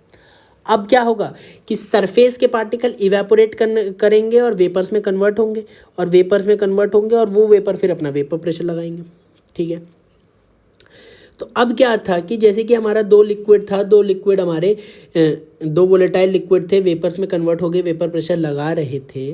तो बात यह है कि सरफेस के पार्टिकल इवेपोरेट होंगे और गैसियस फॉर्म में कन्वर्ट होंगे, और नो डाउट कि हर टाइम पे सरफेस के पार्टिकल बदलते रहेंगे कि एक बार ऊपर वाले सरफेस के पार्टिकल इवेपोरेट कर गए तो जो नीचे वाले पार्टिकल थे वो अब सरफेस पे आ जाएंगे, तो सरफेस पे कोई ना कोई पार्टिकल आते जाएंगे, वो इवेपोरेशन होता रहेगा। लेकिन क्या होता है कि सरफेस के पार्टिकल इवेपोरेट तो करते हैं लेकिन लेकिन लेकिन लेकिन ये जो इवेपोरेशन होता है ये नेग्लिजिबल होता है। क्यों? क्योंकि थोड़े से ही इवेपोरेशन के बाद इक्विलिब्रियम अचीव हो जाता है। तो इक्विलिब्रियम अगर अचीव हो गया यानी कि ये अपना एक गैस में कन्वर्ट होने लगे, तो अगर ये थोड़े से ही पार्टिकल के बाद, थोड़े से ही इवेपोरेशन के बाद हमारा अगर इक्विलिब्रियम अचीव हो गया, यानी कि अब अमाउंट में कोई चेंज नहीं आएगा। तो पहली बात तो कि थोड़ा सा ही इवेपोरेशन होने के बाद, यानी कि ये बहुत कम होता है। सपोज अगर हम डेटा लेके चलें तो ये किस में, बी गैस में कन्वर्ट होगा, ठीक है, रिवर्सिबली कन्वर्ट होगा, ठीक है। तो थोड़े से ही इवेपोरेशन के बाद इक्विलिब्रियम आ जाता है, ठीक। सपोज कि ये खाली 0.01 मोल इवेपोरेट हुआ था और ये 0.02 मोल बना था खाली, और इतने में ही इक्विलिब्रियम आ गया सपोज, ठीक। तो इतने में ही इक्विलिब्रियम आ गया, इसका क्या मतलब है कि ए के अब कितने मोल बचे, ए के अब कितने मोल बचे, 2 माइनस 0.01 यानी कि 1.99 मोल बचे, यानी कि अप्रॉक्सीमेटली अब भी हम 2 ही मोल लिख सकते हैं। और बी के कितने मोल बचे, 3 में से 0.02 गए यानी कि 2.98 मोल, यानी कि अब भी अप्रॉक्सीमेटली 3 मोल ही बचे। तो क्योंकि अब तुम देख सकते हो कि अगर नेग्लिजिबल इवेपोरेशन है, यानी कि जो वेपर्स बन रही हैं वो, उनका अमाउंट जो है वो बहुत ही कम है। और कम क्यों है? क्योंकि इक्विलिब्रियम बहुत जल्दी आ जाता है। इक्विलिब्रियम जल्दी क्यों आता है? क्योंकि जो गैसेस जो होती हैं वो कम अमाउंट में ही ज़्यादा वॉल्यूम ऑक्यूपाई कर लेती हैं। जो गैसेस जो होती हैं वो कम अमाउंट में ही ज़्यादा वॉल्यूम ऑक्यूपाई कर लेती है। इस वजह से कम समय में ही, कम इवेपोरेशन होने पे ही, कम पार्टिकल जब तक इवेपोरेट करते हैं उतने में ही इक्विलिब्रियम आ जाता है। तो उतने में ही इक्विलिब्रियम आ जाता है तो ए के मोल, ए मतलब इंडिविजुअल जो लिक्विड के मोल्स में कोई खास अंतर नहीं आता। इसीलिए मोल फ्रैक्शन हम इनिशियल फेज का ले लेते हैं, इक्विलिब्रियम का लेने की ज़रूरत ही नहीं पड़ती। हम ऑलमोस्ट मान लेते हैं, सही तो अब भी इक्विलिब्रियम वाला लेना ही है, लेकिन हम मान लेते हैं कि हमारा जो इनिशियल है और जो इक्विलिब्रियम है उनमें कोई खास अंतर नहीं है। बाय डिफ़ॉल्ट हम नेग्लिजिबल इवेपोरेशन मान के ही चलते हैं, ठीक है। तो इस वजह से हम इनिशियल टाइम का हम मोल फ्रैक्शन ले लेते हैं इन न्यूमेरिकल क्वेश्चन पर। सही मायने में तो हमें इक्विलिब्रियम टाइम का ही मोल फ्रैक्शन लेने चाहिए लिक्विड्स के, ठीक। तो 95% क्वेश्चन में नेग्लिजिबल इवेपोरेशन मान के चलेंगे, क्वेश्चन हमारा सॉल्व भी हो जाएगा, आंसर आ जाएगा, नंबर भी मिल जाएंगे, ठीक है, कोई दिक्कत नहीं होगी।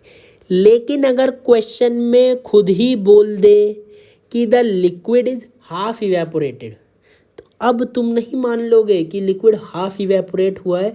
इसका मतलब कि अब नेग्लिजिबल इवेपोरेशन नहीं मान सकते। अब तुम्हें उसने बोल दिया कि लिक्विड हाफ इवेपोरेट हुआ, मतलब तो अब कंसिडरेबल इवेपोरेशन है। सपोज इसमें बोल दे कि हाफ लिक्विड इवेपोरेट है, तो 2 मोल से 1 मोल बनेगा ए गैस, तो बचेगा कितना, ए लिक्विड 1 मोल बचेगा। तो अब तुम नहीं ले सकते कि इनिशियल टाइम का ही मोल फ्रैक्शन ले लो, अब तुम्हें इक्विलिब्रियम टाइम का मोल फ्रैक्शन लेना होगा। तो ये बात ध्यान रखना, ये चीज़ तुम्हें 99% जगह नहीं मिलेगी। ये चीज़ एक्सपीरियंस के साथ अलग अलग बुक्स पढ़ के हासिल करी जाती हैं। तो चीज़ तुमको डिलीवर करी जा रही है, इस चीज़ को ध्यान से समझो और बढ़िया से करना, ठीक है। तो आ गई बात समझ में क्लियर कि ये मोल फ्रैक्शन तो भाई अपना कौन सा वाला था, इक्विलिब्रियम वाला ही था। और अब हमें कब इक्विलिब्रियम वाला लेना है मोल फ्रैक्शन और कब इनिशियल वाला लेना है, ये अपने को क्लैरिटी आ गई। 95% हमें इनिशियल वाला लेना है क्योंकि नेग्लिजिबल इवेपोरेशन होता है, बिकॉज जो गैसेस जो बनती हैं वो कम अमाउंट में ही ज़्यादा वॉल्यूम ऑक्यूपाई कर लेती हैं। इसीलिए नेग्लिजिबल इवेपोरेशन से ही हमारा मान के हमारा मोल फ्रैक्शन जो हम लेते हैं वो इक्विलिब्रियम की जगह हम इनिशियल वाला लेके ही हमारा आंसर आ जाता है। लेकिन अगर उसने बोल ही दिया कि हमारा लिक्विड कुछ सपोज 30% इवेपोरेट हुआ है या हाफ इवेपोरेट हुआ है, तो हमें मोल फ्रैक्शन इक्विलिब्रियम वाला ही लेना होगा। या क्वेश्चन में कोई भी ऐसा डेटा है जो हम इक्विलिब्रियम वाला ले सकते हैं, तो हमें इक्विलिब्रियम वाला ही लेना चाहिए, वही हमारा बेस्ट आंसर होगा और करेक्ट आंसर होगा, ठीक है। तो ये बात अपने को समझ में आ गई हमें क्या करना है, ठीक। अब और बात करते हैं थोड़ी।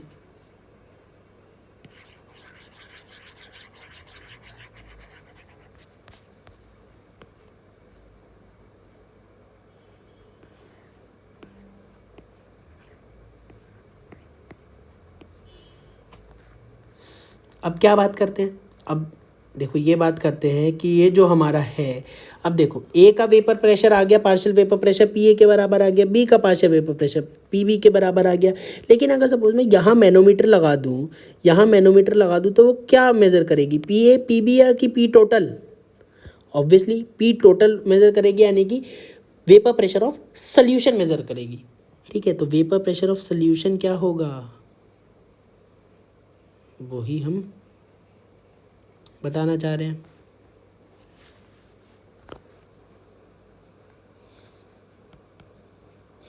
तो यानी कि जो P टोटल होगा, इसको हम P सॉल्यूशन भी बोल दे सकते हैं। किसके बराबर होगा, P A plus P B के बराबर होगा, यानी कि जो पार्शियल वेपर प्रेशर है उन दोनों के सम के बराबर हो जाएगा। ऑब्वियसली इसमें कोई रॉकेट साइंस नहीं है। तो P सॉल्यूशन अल्टीमेटली किसके बराबर आ जाएगा, पी ए को हम क्या लिख सकते हैं, पी नॉट एक्स से, और पी बी को क्या लिख सकते हैं, P not B X B. और ये क्या हो गया हमारा, ये जो हमारा निकल के आ गया, this is mathematical form of Raoult's law. और हमें पता है कि एक्स ए और एक्स बी का अगर हम सम करेंगे तो क्या होगा, 1 होगा, क्योंकि सम ऑफ ऑल मोल फ्रैक्शन कितना होता है, 1 होता है, यानी कि सम ऑफ ऑल फ्रैक्शंस ही 1 होता है। सम ऑफ ऑल परसेंट्स होता है 100 और सम ऑफ ऑल फ्रैक्शंस होता है 1।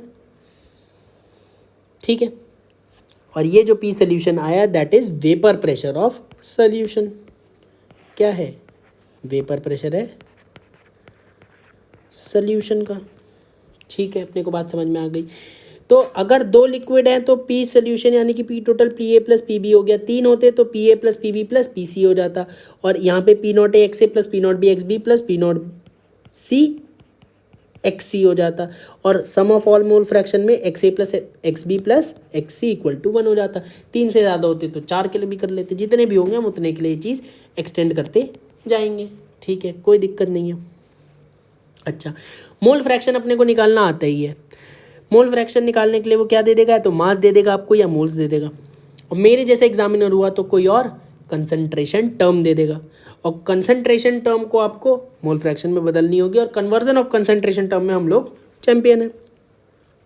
वो अपने को ढंग से आती है तो वो हम कर लेंगे। कोई भी कंसंट्रेशन टर्म दे दिया, मोल फ्रैक्शन में बदल के राउल्स लॉ लगा देंगे। राउल्स लॉ में ये इतनी चीज़ आती है, और जनरली 99.9% 2 ही लिक्विड वाले चीज़ देता है, 3-4 पे हो जाता ही नहीं है। तो अपना काम आसान है। ठीक है, तो अब क्वेश्चन प्रैक्टिस करें। और ये जो मोल फ्रैक्शन है हमें मोस्टली हमारा इनिशियल वाला लेके ही काम चल जाता है, बात भी पहले कर चुके हैं 95% क्वेश्चन में। तो क्वेश्चन प्रैक्टिस करते हैं आप। AIPMT 2012 का क्वेश्चन है, क्या कह रहा है, P A and P B are vapour pressure of pure liquid components A and B. ठीक है, अब प्योर लिक्विड कंपोनेंट का वेपर प्रेशर है respectively of an ideal binary solution. ठीक है, if X A represent the mole fraction of component A the total pressure of the solution, यानी कि हमसे पी सोल्यूशन पूछ रहा है। अब हमें पी ए और पी बी क्या दिया है,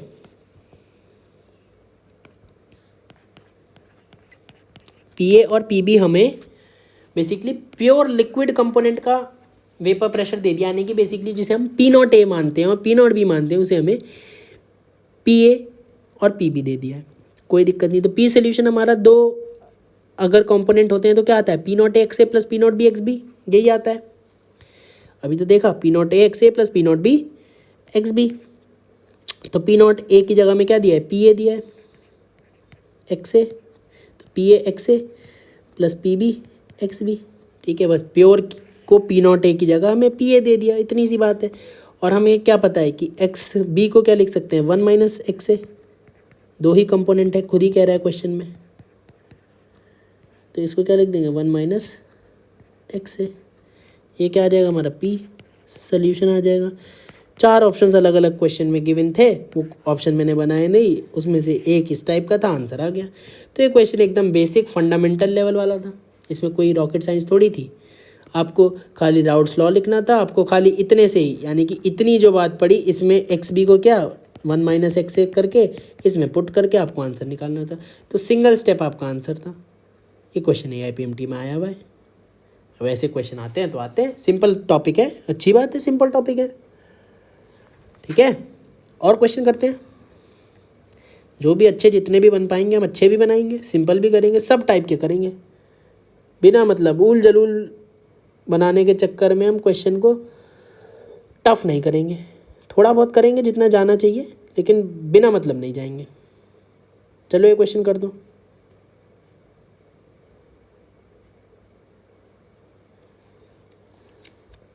देखो क्या कह रहा है, benzene and toluene form nearly ideal solution. देखो अच्छा एग्जामिनर था, नियरली आइडियल सोल्यूशन लिख के दिया है। 20 डिग्री सेल्सियस पे वेपर प्रेशर ऑफ बेंजीन दिया है। बेंजीन दिया है मतलब प्योर सॉल्वेंट का दिया है हमें वेपर प्रेशर, यानी कि क्या दिया हमें, P0 A दिया है, ये हमें क्या दिया है, P0 A दिया है, ठीक है। और टोलुइन का दिया है 22 टॉर, यानी कि P0 B दिया है। द पार्शियल वेपर प्रेशर हमसे पूछ रहा है, पार्शियल वेपर प्रेशर किसका पूछ रहा है, बेंजीन का पूछ रहा है। Containing 78 gram of benzene and 46 gram of toluene. तो मैंने बेंजीन को माना है A और टोलुइन को माना है B। तो अगर मैं निकालूं A के कितने मोल्स हो जाएंगे, ग्राम तो दिया है 78 ग्राम बेंजीन, बेंजीन होता है C6H6, तो 78 ही क्या हो जाएगा इसका, मोलर मास हो जाएगा, ठीक है सर। तो क्या आ जाएगा, 1 मोल आ जाएगा तुम्हारे पास ये। ऐसे ही अगर मैं टोलुइन की बात करूं, तो टोलुइन क्या होता है, बेंजीन पे एक CH3 होता है, तो बेंजीन पे CH3 होता है मतलब C6H5CH3 होता है, C6H5CH3 ग्राम कितना दिया है 46, ठीक है। मोलर मास निकालोगे तो 92 ग्राम पर मोल हो जाएगा C6H5CH3 का, ठीक है। तो ये कितना आ गया, 0.5 मोल आ गया, ठीक है। तो दोनों के मोल्स आ गए। अब दोनों के मोल फ्रैक्शन निकाल सकते हैं क्या, XA और XB, कितना आ जाएगा,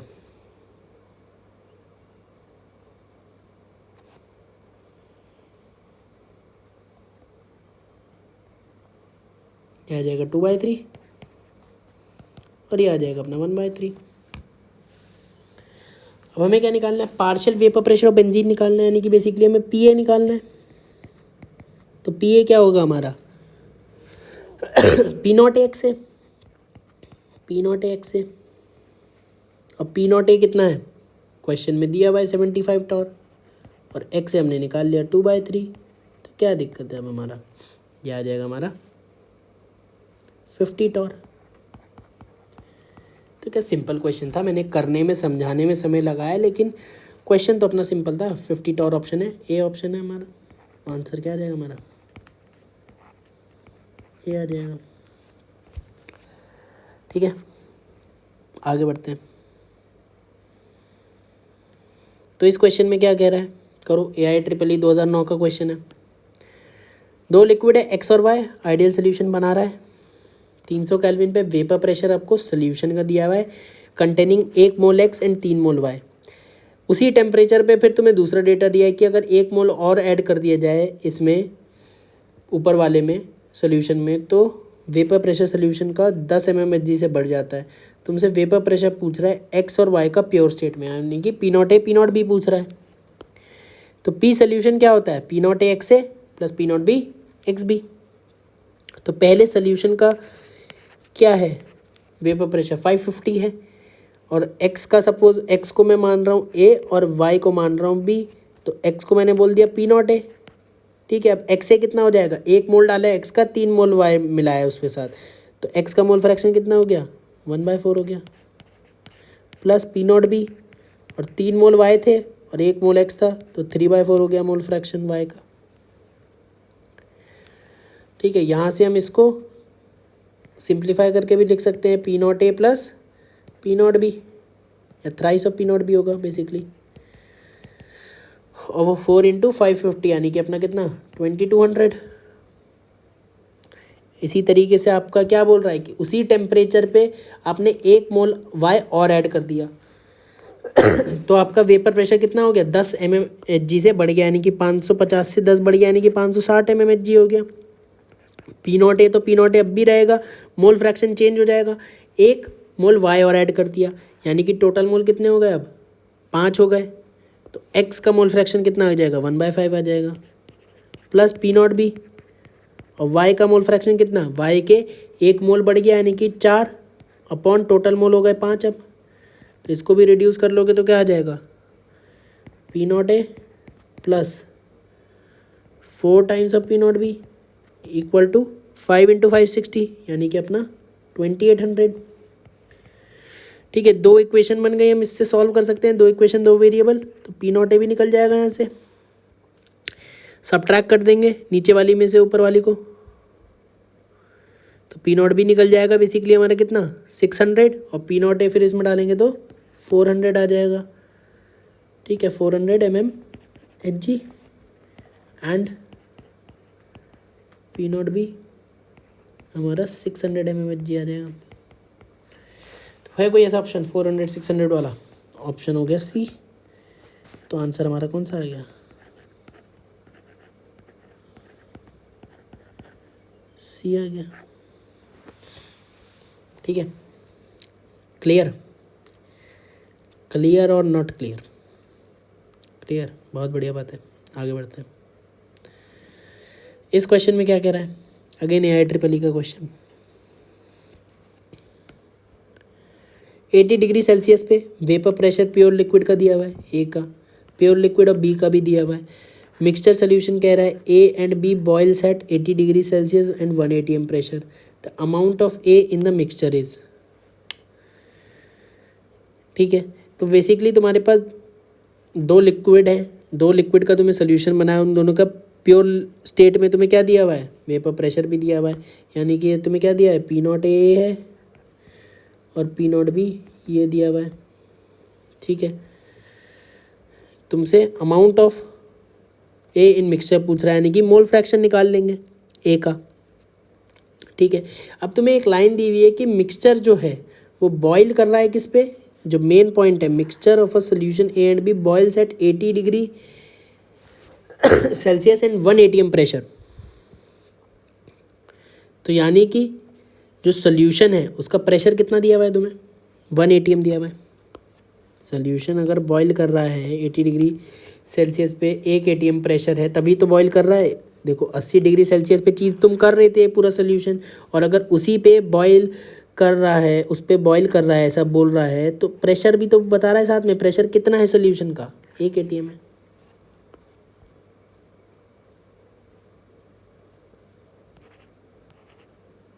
ठीक है, क्यों, कैसे हुआ भाई, बॉइलिंग पॉइंट पता है ना, बॉइलिंग पॉइंट क्या होता है, जिस टेम्परेचर पे वेपर प्रेशर एक्सटर्नल प्रेशर के बराबर हो। तो ये 1 atm प्रेशर क्या है, एक्सटर्नल प्रेशर होता है, ये एक्सटर्नल प्रेशर होता है, एक्सटर्नल प्रेशर। अब एक्सटर्नल प्रेशर वेपर प्रेशर के बराबर होगा। ठीक है, अब वेपर प्रेशर तुम्हारा क्या है, basically vapour pressure of solution, solution boil कर रहा है ना, सोल्यूशन बॉईल कर रहा है, तो सोल्यूशन बॉईल कर रहा है यानी कि वेपर प्रेशर ऑफ सोल्यूशन किसके बराबर होगा, 1 atm के। और वेपर प्रेशर ऑफ सोल्यूशन है क्या, पी सोल्यूशन है, तो ये किसके बराबर होगा, 1 atm के। तो ये किसके बराबर हो जाएगा, 760 mmHg के। ठीक है, अब तुमसे क्या कह रहा है, पी सोल्यूशन तुम्हें 760 दिया हुआ है। अब तुम क्या लिखोगे, पी नॉट ए जो कि कितना दिया हुआ है 520 mmHg इंटू एक्स ए, तुम्हें अमाउंट ऑफ ए निकालना है मिक्सचर में। ठीक है, तो 520 into X A plus 1000 P not B हो जाएगा इंटू एक्स बी, और एक्स बी को क्या लिख दोगे, 1 minus X A, sum of all fraction 1 होता है, यहाँ से एक्स ए निकाल लोगे तो एक्स ए कितना आ जाएगा 0.5, यानी कि क्या बोल सकते हो 50% बाय मोल्स। तो 50% बाय मोल्स कह सकते हो, मोल फ्रैक्शन क्या है 0.5, परसेंटेज में करोगे तो 50% बाय मोल्स आएगा, 50 मोल %। तो ऑप्शन नंबर क्या हो जाएगा, डी हो जाएगा। तो आंसर क्या हो जाएगा, डी हो जाएगा। तो ये आंसर भी आ गया। इस क्वेश्चन में एक कैच था बस कि तुम्हें कह रहा था कि बॉयल कर रहा है सोल्यूशन 80 डिग्री सेल्सियस पे और 1 atm प्रेशर पे, मतलब ये कौन सा नॉर्मल बॉइलिंग पॉइंट दिया है, यानी कि एक्सटर्नल प्रेशर वेपर प्रेशर के बराबर होगा, ये बात पता होनी चाहिए बॉइलिंग पॉइंट पे। तो जो वेपर प्रेशर सोल्यूशन का है वो कितना हो जाएगा, 1 atm के बराबर हो जाएगा। फिर कन्वर्ट अपना यूनिट कन्वर्जन, क्योंकि MM/Hg में दिया था तो 760 MM/Hg में कन्वर्ट कर लिया और सॉल्व कर लिया राउल्स लॉ लगा के, सिंपल। अगला करो।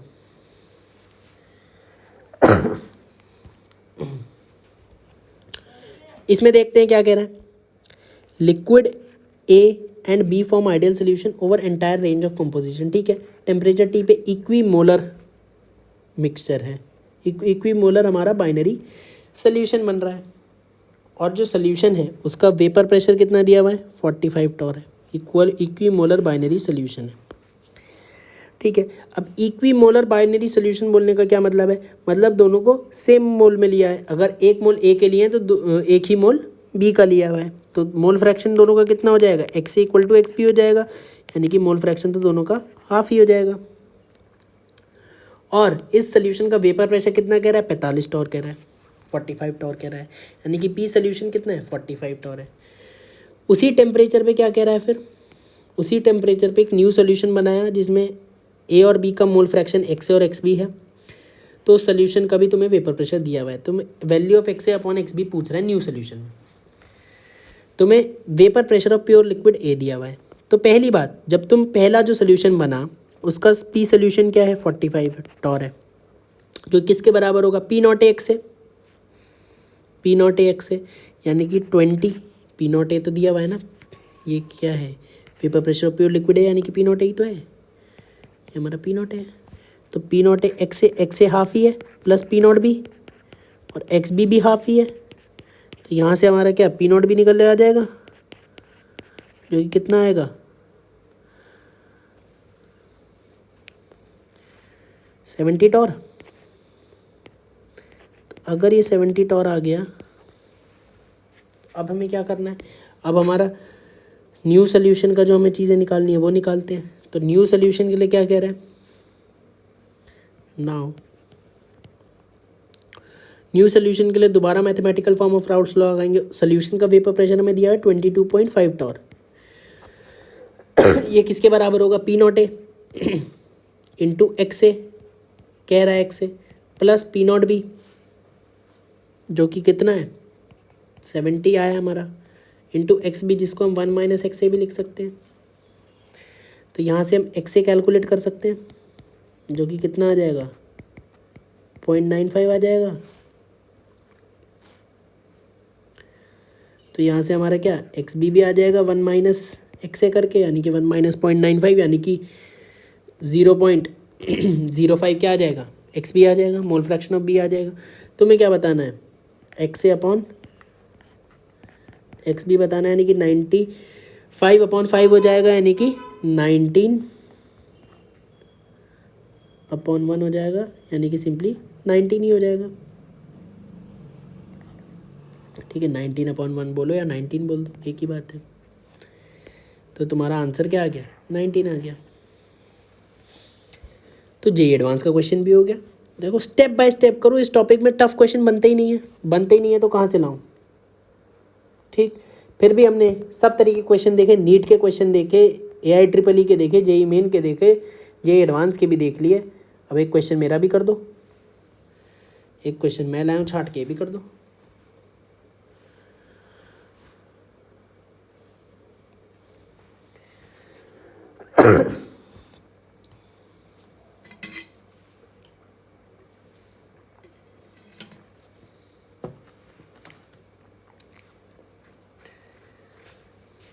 क्वेश्चन में क्या कुछ चीज़ छोटी भी लग रही है, छोटा हुआ नहीं है, कैच है। क्वेश्चन में क्या है, टेम्परेचर दिया है 373 केल्विन, वेपर प्रेशर हमसे कह रहा है एक्वस सोल्यूशन का of vapour pressure of an aqueous solution of methanol is 428 torr, यानी कि वेपर प्रेशर ऑफ सोल्यूशन दिया है। प्योर मेथेनॉल का vapour pressure at this temperature हमें दिया हुआ है, ठीक है। तो हमसे क्या कह रहा है, मोल फ्रैक्शन ऑफ मेथेनॉल बताना है हमें, ठीक है। तो इसमें देखो चीज़ अलग नहीं है, लेकिन हमारे पास क्या है, हम लिखते हैं जो हमें चीज़ दी हुई है। हमें वेपर प्रेशर किसका दिया हुआ है, सोल्यूशन का दिया हुआ है 428 टॉर, ठीक है। पी नॉट, अब सपोज मेथेनॉल हमारा क्या है, ए है, तो पी नॉट ए हमारा कितना हो गया, 96 हो गया। ठीक है, मोल फ्रैक्शन ऑफ ए हमें बताना ही है, यानी कि एक्स ए हमें बताना ही है, plus P not B into X B होगा, एक्स बी को मैं 1 माइनस एक्स ए लिख दूंगा। ठीक है, अब पी नॉट बी क्या होगा, अगर हमें पी नॉट बी पता लग गया तो हम एक्स ए निकाल देंगे। ठीक, तो सबसे पहली बात तो पहले दूसरा कंपोनेंट समझ में आना चाहिए कौन है, क्योंकि क्वेश्चन में क्या बोला है, एक्वस सोल्यूशन बोला है। इसका मतलब अगर एक कंपोनेंट मेथेनॉल है जिसको हमने ए माना, तो दूसरा कंपोनेंट जो बी होगा उसको क्या बोलेंगे,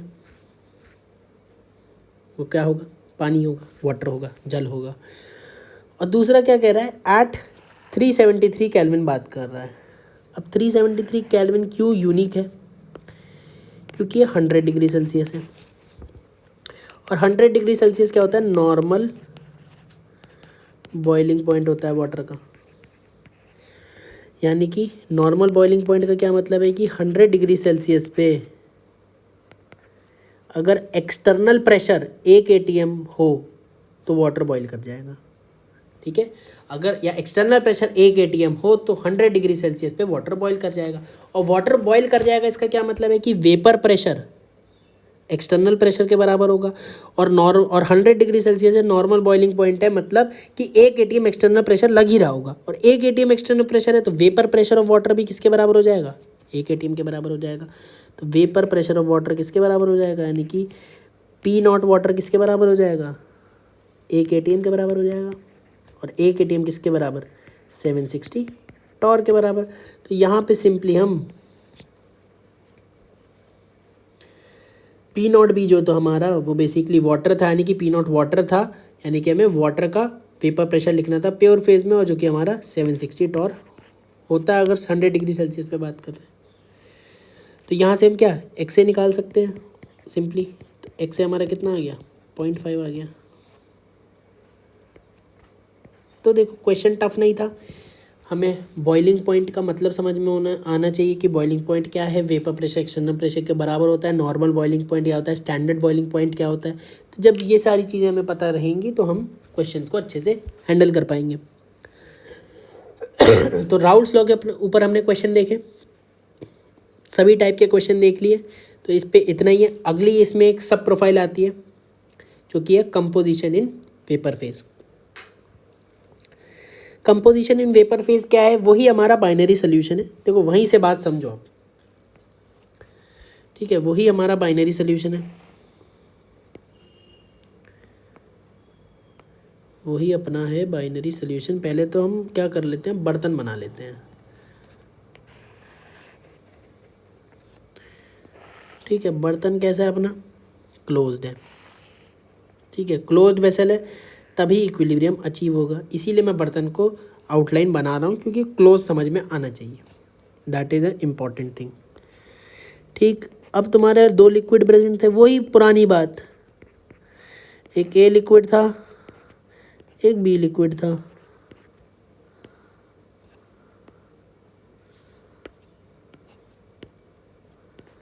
एक ए लिक्विड था, एक बी लिक्विड था। ठीक, अब दोनों वोलेटाइल लिक्विड थे तो अपनी वेपर्स में कन्वर्ट हो रहे थे, वेपर्स में कन्वर्ट हो रहे थे तो क्या हो रहा था, अब दोनों वोलेटाइल लिक्विड थे तो अपनी भाई ये शानदार तरीके से अपनी वेपर्स में कन्वर्ट हो रहे थे, और ये रिवर्सिबली कन्वर्ट हो रहे थे वेपर्स में। और एक टाइम के बाद क्या अचीव हो रहा था, इक्विलिब्रियम अचीव हो रहा था ए गैस और ए लिक्विड के बीच में, और बी गैस और बी लिक्विड के बीच में। और अगर मैं बात करूं कि ये वेपर में कन्वर्ट हो रहे थे और एक टाइम के बाद इक्विलिब्रियम अचीव हो गया, और इक्विलिब्रियम पे हमने क्या बोला था, इक्विलिब्रियम पे हमने बोला था, ये बात बोली थी कि इक्विलिब्रियम पे बी गैस का जो प्रेशर होगा उसको हम क्या बोलेंगे, बी गैस जो प्रेशर लगाएगी उसको हम बोलेंगे पार्शियल वेपर प्रेशर, यानी कि पीबी से डिनोट करा था, और उसे क्या बोला था, partial vapour pressure of B in the solution phase. और ए गैस जो प्रेशर लगाएगी उसको क्या बोला था, पीए बोला था, यानी कि partial vapour pressure of A in solution phase. ठीक है, और हमने क्या बोला था साथ ही साथ कि ए लिक्विड और बी लिक्विड का जो अमाउंट भी क्या हो जाएगा, कांस्टेंट हो जाएगा, क्योंकि इक्विलिब्रियम आएगी, और इसी अमाउंट को हमने क्या बोल दिया था, एक्स ए से डिनोट कर दिया था और एक्स बी से डिनोट कर दिया था। ठीक है, इतनी बात अपने को समझ में आ गई थी। अब इतनी बात अगर अपने को समझ में आ गई थी तो अब आगे की बात क्या है? अब आगे की बात है कुछ ऐसी कि अगर मैं बात करूं कि इस पूरे कंपोनेंट को एक बार इक्विलिब्रियम आ गया, इस पूरे कंपोनेंट की बात करूं, सपोज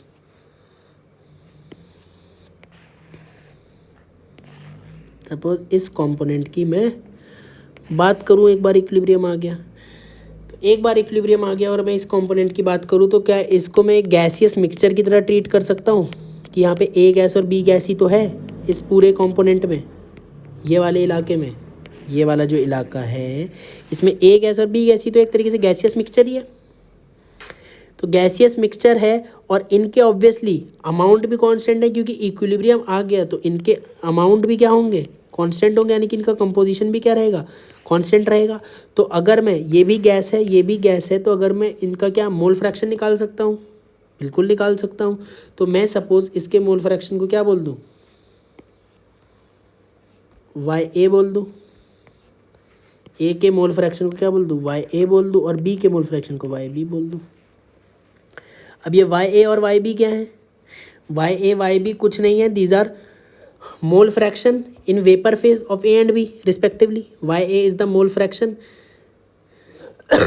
इन वेपर फेज, यानी कि बेसिकली A गैस और B गैस का जो एक पूरा हमारा गैसियस मिक्सचर है, इसमें A गैस का कितना मोल फ्रैक्शन है उसको मैं YA से डिनोट कर रहा हूँ। XA से इसलिए नहीं करा क्योंकि XA हमने लिक्विड वाला ऑलरेडी मान चुके हैं, तो YA हमने गैसियस फेज में Y मान लिया। ठीक है, कोई दिक्कत नहीं है।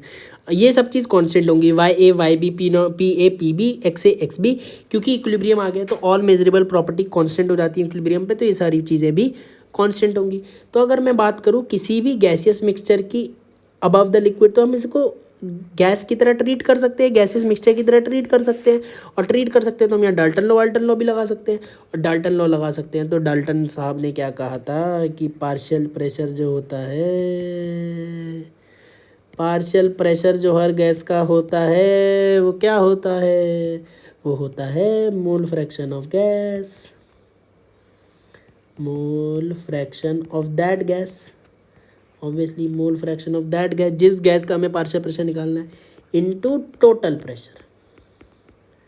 ये होता है हमारा डाल्टन लॉ। तो यहाँ पे पार्शियल प्रेशर ऑफ गैस कितना है? पार्शियल प्रेशर भाई, गैस का पार्शियल प्रेशर कितना है जो वो प्रेशर लगा रही है, और वो प्रेशर कितना लगा रही है जो वेपर प्रेशर है इसका यहाँ पे। और जो कि दोनों की बात करो, चाहे पार्शियल प्रेशर ऑफ गैस की बात करो चाहे वेपर प्रेशर की बात करो, है कितना सोल्यूशन में? अगर ए की बात करें तो PA है, अब बी की बात करें तो PB है। तो ये तो पार्शियल प्रेशर हो गया। अच्छा, अब मोल फ्रैक्शन ऑफ गैसियस कंपोनेंट कितना है? ए का अगर हम बात करें तो क्या है? YA है। और बी का कितना है? YB है। और अगर हम बात करें P टोटल की, तो बेसिकली P टोटल क्या होगा? P सोल्यूशन होगा। ठीक है, P सोल्यूशन होगा। बेसिकली P सोल्यूशन क्या है? वेपर प्रेशर ऑफ सोल्यूशन है। P solution is nothing but vapour pressure of solution. ठीक है, वेपर प्रेशर किसका होगा? सोल्यूशन का होगा, जो कि हमारे किसके बराबर है? PA प्लस PB के बराबर है, जो हमने राउल्फ लॉ से देखा था। ठीक, तो अगर हम इसी चीज़ को लिखें कि हमें ये बात पता लग गई कि सिंस हमें एक बात पहले से पता और एक बात अब पता लगी। पहले से क्या पता थी कि जो PA है वो किसके बराबर है? P0A XA के बराबर है, तो राउल्फ लॉ ने कहा था। और अब क्या पता लग गई कि ये क्या है? बेसिकली वेपर प्रेशर था, पार्शियल वेपर प्रेशर किसके बराबर था? हमारा प्योर स्टेट में vapour pressure into mole fraction of liquid component के बराबर था एट इक्विलिब्रियम ऑब्वियसली। ठीक है, अब हमने क्या देखा कि ये जो पार्शियल वेपर, अब ये जो हमारा वेपर प्रेशर है हमारा पार्शियल प्रेशर की तरह भी हमने इसे ले लिया। तो अगर पार्शियल प्रेशर की तरह ले लिया तो क्या हो जाएगा? Mole fraction into total pressure. और मोल फ्रैक्शन कितना? ऑब्वियसली पार्शियल प्रेशर जो total pressure into mole fraction लेते हो, गैस का लेते हो, तो गैसियस ही आपका क्या आएगा? मोल फ्रैक्शन आएगा, यानी कि YA आएगा इनटू P सोल्यूशन आएगा, यानी कि बेसिकली ऊपर से ही ये चीज़ लिखी है। अभी हमें ये बात पता चली, पहले से हमें ये बात पता थी P0 XA के बराबर होता है, तो हमने वही बात लिखी है, कोई ज़्यादा नई चीज़ नहीं करी। तो यहाँ से हम YA निकाल सकते हैं। और YA कितना आएगा? P0A XA अपॉन में पी सोल्यूशन, और पी सोल्यूशन को आप फिर फर्दर लिख सकते हो P naught X A plus P not B X B. तो ये तो लेकिन तुम्हारा वाई ए आ गया, ये तुम्हें याद होना चाहिए। इसी तरीके से तुम्हारा वाई बी भी आता है।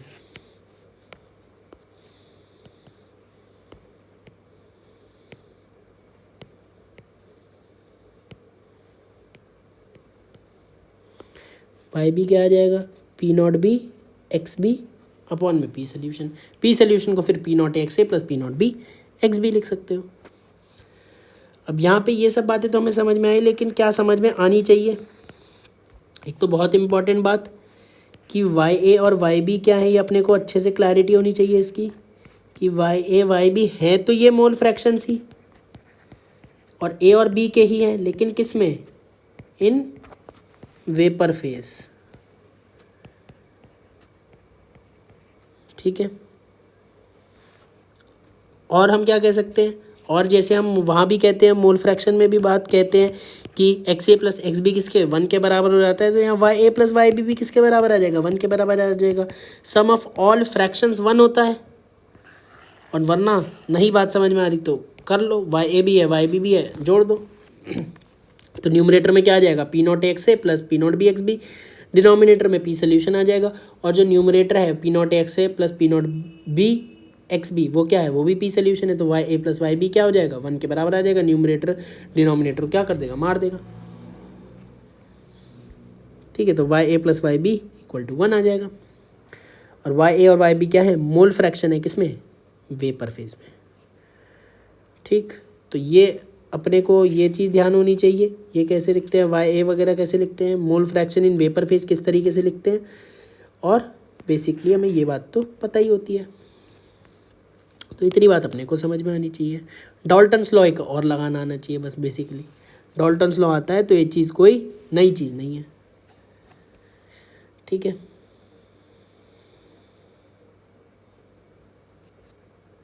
अब ये क्वेश्चन कर दो।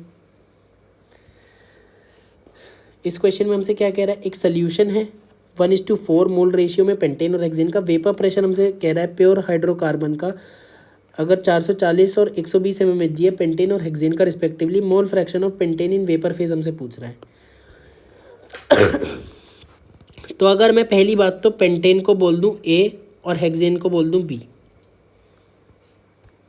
ठीक है, तो मेरे से पूछ रहा है वाई ए, एक तरीके से पूछ रहा है मेरे से, तो वाई ए क्या है, P not A X A upon में पी सोल्यूशन। अब पी सोल्यूशन तो दिया नहीं है, तो मैं इसको क्या लिख दूँ, P naught X A plus P not B X B, ये लिख सकता हूँ। मेरे को क्या पता है, पी नॉट ए पता है। ठीक है, ये हमारा 440 किसका है, पेंटेन का है, यानी कि ए का दिया हुआ है तुम्हें प्योर स्टेट में वेपर प्रेशर, और 120 किसका है, हेक्सेन का, यानी कि पी नॉट बी दिया हुआ है।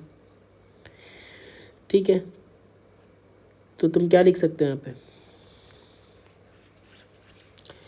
पी नॉट ए कितना हो जाएगा 440 इंटू मोल फ्रैक्शन ऑफ ए, और मोल फ्रैक्शन ऑफ ए कितना है लिक्विड फेज में 1/5 हो जाएगा। पेंटेन इज टू हेक्सेन का मोल रेशियो दिया हुआ है तो 1/5 हो जाएगा। डिवाइड किससे करोगे,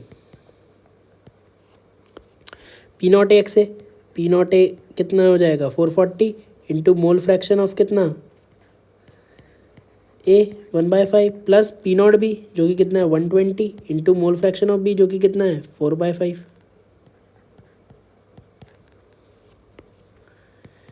तो यहाँ से सॉल्व कर लोगे तो चीज़ तुम्हारी क्या आ जाएगी,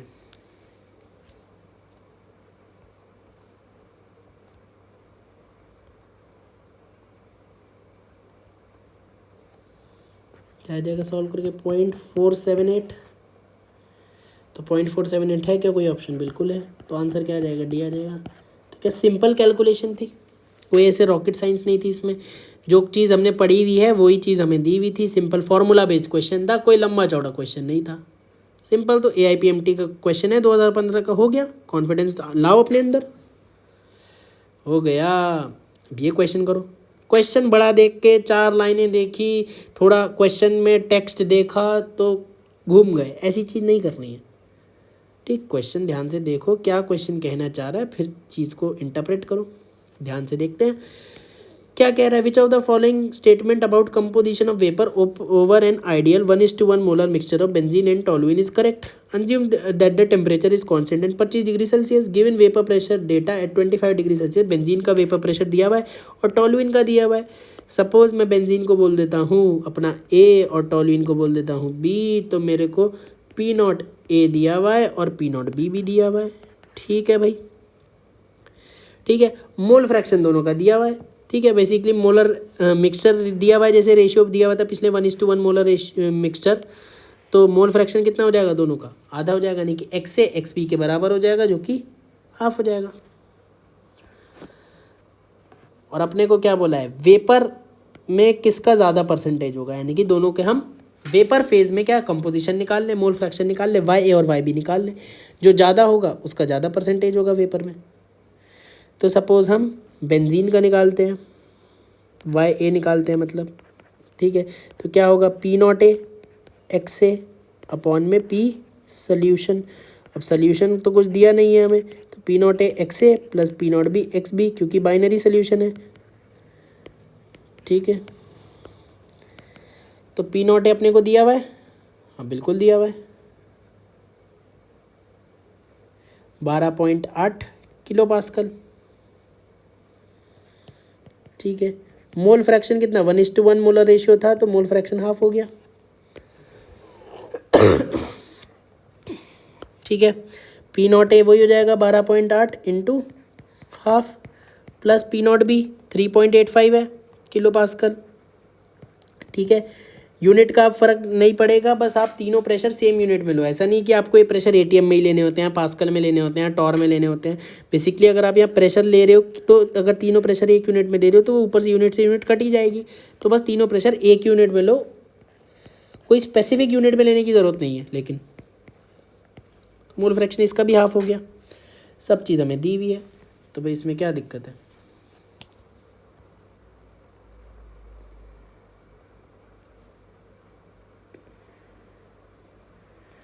ठीक है, अब तुमसे कोई वो तो पूछा नहीं है कि एग्जैक्ट कितना बनेगा, तुम्हें तो एक बस कंपैरिजन निकालना है, तो तुम इसको रफली सॉल्व कर सकते हो। ठीक है, रफली सॉल्व कर सकते हो इसे, अगर तुम करोगे, वैसे एग्जैक्ट भी करना चाहो तो कर लो चाहो तो, लेकिन इसे मैं ना रफली सॉल्व कर सकते हो। देखो कि एग्जैक्ट करोगे तो कितना 0.768 आ जाएगा। ठीक है, तो 0.768 आ गया, मतलब ये आया तुम्हारा वेपर फेज में किसका कंपोजिशन, बेंजीन का। अगर अब मैं निकालूं टॉलुइन का, तो कितना हो जाएगा, 1 माइनस वाई ए हो जाएगा, यानी कि 1 माइनस 0.768 हो जाएगा, यानी कि 0.232 हो जाएगा। यानी कि ऑब्वियसली बेंजीन, यानी कि पहला जो हमने माना है ए का हायर कंपोजिशन है, और ए हमने कौन सा माना है, बेंजीन ही माना था, तो ए का ज़्यादा कंपोजिशन है वेपर फेज में, यानी कि हमारा डी ऑप्शन हो जाएगा। ऑप्शन में तो हमारे कोई संदेह ही नहीं है कि कौन सा हो जाएगा, तो आंसर तो हमारा डी हो गया। लेकिन मैं इसकी कैलकुलेशन वाली बात बता रहा था।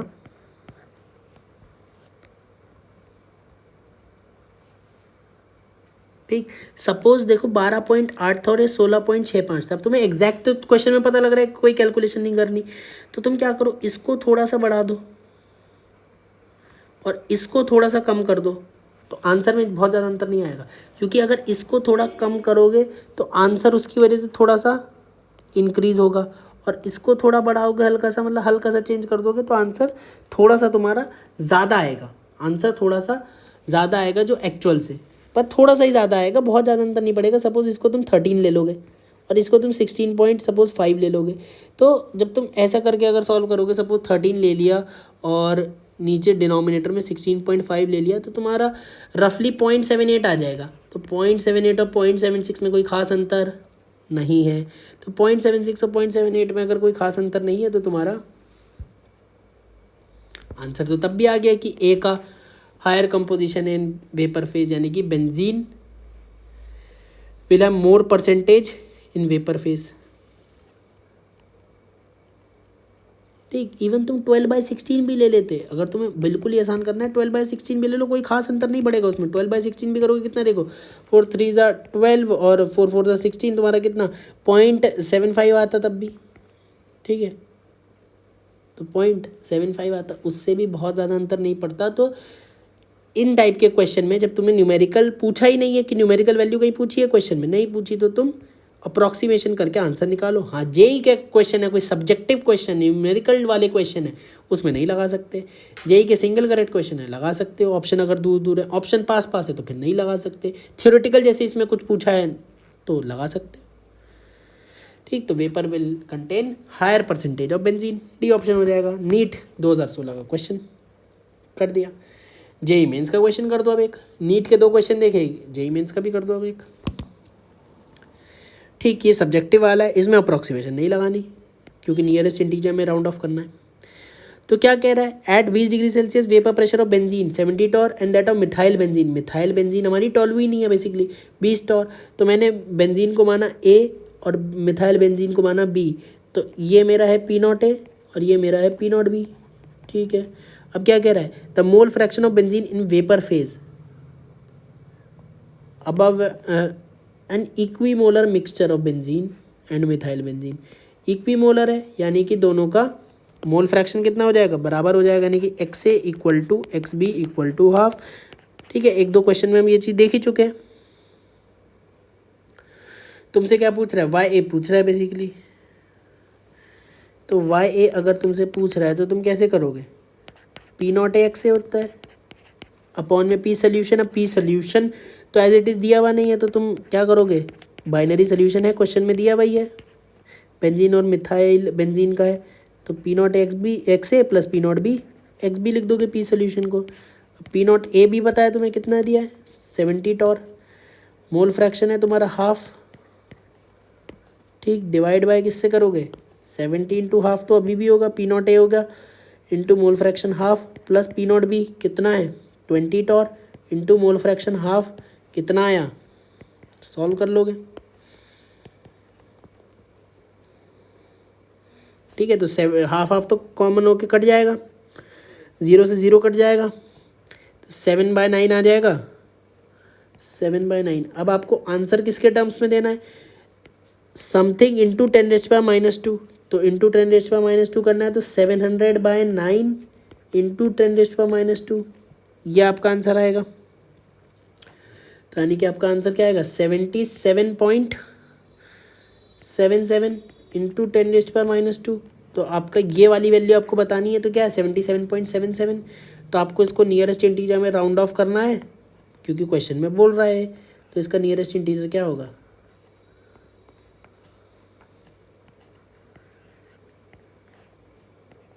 इसका नियरेस्ट इंटीजर होगा, नियरेस्ट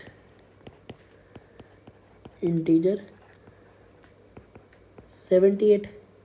तो आंसर क्या हो जाएगा, 78 हो जाएगा। तो आंसर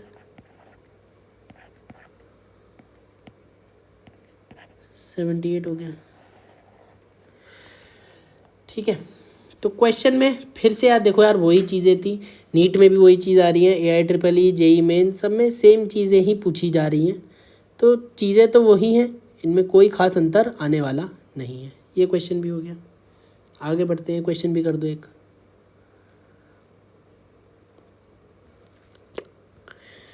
ठीक,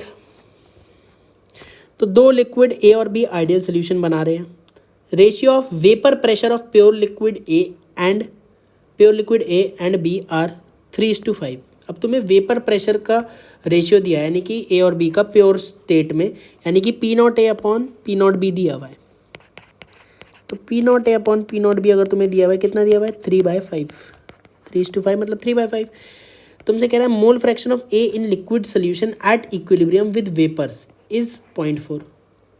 मोल फ्रैक्शन ऑफ ए कितना दिया है, 0.4 दिया है, और एट इक्विलिब्रियम पे दिया है। एग्जामिनर अच्छा है क्योंकि उसको नॉलेज है, तभी उसने बात लिखी है एट इक्विलिब्रियम, क्योंकि हमें पता है कि इक्विलिब्रियम पे ही लेना चाहिए। इनिशियल वाला हम मान लेते हैं लेकिन इक्विलिब्रियम वाला ही लेना चाहिए। Then mole fraction of B in vapour. ठीक है, तो mole fraction of A in liquid solution, यानी कि लिक्विड सोल्यूशन, यानी कि ये क्या दिया है, XA दिया है 0.4, XA दिया है 0.4। ठीक है, तो यहाँ से XB कितना आ जाएगा, बाइनरी सोल्यूशन है तो 1 - XA हो जाएगा, यानी कि 0.6 आ जाएगा। तुमसे क्या पूछ रहा है, वाई बी पूछ रहा है, mole fraction of B in vapour phase. अच्छा, अब पी नॉट ए, अगर पी नॉट ए और पी नॉट बी में रेशियो दिया है तो मैं यहाँ से पी नॉट ए को मान सकता हूँ सपोज 3x, लेट कर रहा हूँ, और पी नॉट बी को सपोज मान लूँ 5x। ठीक है, मैंने लेट कर लिया, रेशियो दिया है तो इसी रेशियो में होंगे, तो मैंने उसे लेट कर लिया। ठीक है, अब क्या कह रहा है हमसे, मोल फ्रैक्शन ऑफ बी पूछ रहा है, तो राउल्ट्स लॉ लगाएंगे। राउल्ट्स लॉ क्या है हमारे लिए, मोल फ्रैक्शन ऑफ बी अगर हमसे पूछ रहा है तो P not B X P divided by क्या, P solution. Obviously P solution हमें पता नहीं है तो क्या लिखोगे, P not A X A, क्योंकि पी सोल्यूशन दिया हुआ तो है नहीं, तो इसको इसी तरीके से निकालना पड़ेगा। अब पी नॉट बी पता है, जो हमने लेट करके निकाला है, 5x हो जाएगा P not B into X B कितना है, 0.6 है, divided by P not A जो कि हमारा कितना है 3x है, इंटू एक्स ए कितना है 0.4 है, प्लस पी नॉट बी कितना है 5x है, इंटू एक्स बी कितना हुआ 0.6 हुआ।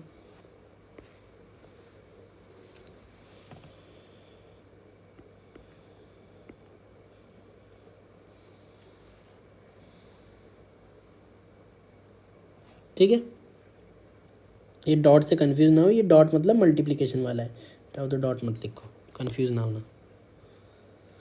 ठीक है, तो सॉल्व कर लोगे। ठीक है, 3x into 0.4 plus 5x into 0.6, ये क्या है, पी सोल्यूशन है। सॉल्व करोगे तो कितना आ जाएगा, 42x आ जाएगा डिनोमिनेटर में। ठीक है, डिनोमिनेटर में 42x आ जाएगा। ठीक है, x से x कट जाएगा, 6 से 42 7 टाइम्स में कट जाएगा, तो फाइनली 5/7 आ जाएगा। ठीक है, ठीक है, 42x मतलब 4.2x होता, 4.2x। ठीक है, ये नीचे आता 4.2x, ऊपर आता 5x इंटू 0.6, ये 0.6 से इससे पॉइंट हट जाता, 6 से 7 टाइम्स कट जाता, x से x कट जाता, 5/7 आ जाता, तो 5/7 आ गया हमारा।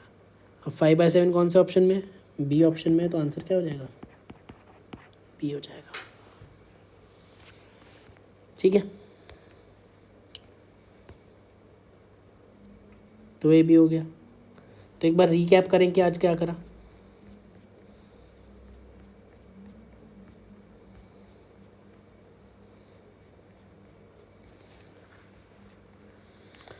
हमने आइडियल लिक्विड सोल्यूशन की बात चालू करी, हमने उसमें देखा कि हमने बाइनरी सोल्यूशन है तो आइडियल लिक्विड सोल्यूशन है तो उसमें इंटरमोलिकुलर अट्रैक्टिव फोर्स में कोई चेंज नहीं आता, मतलब वी सोल्यूशन V1 + V2 के बराबर हो जाता है।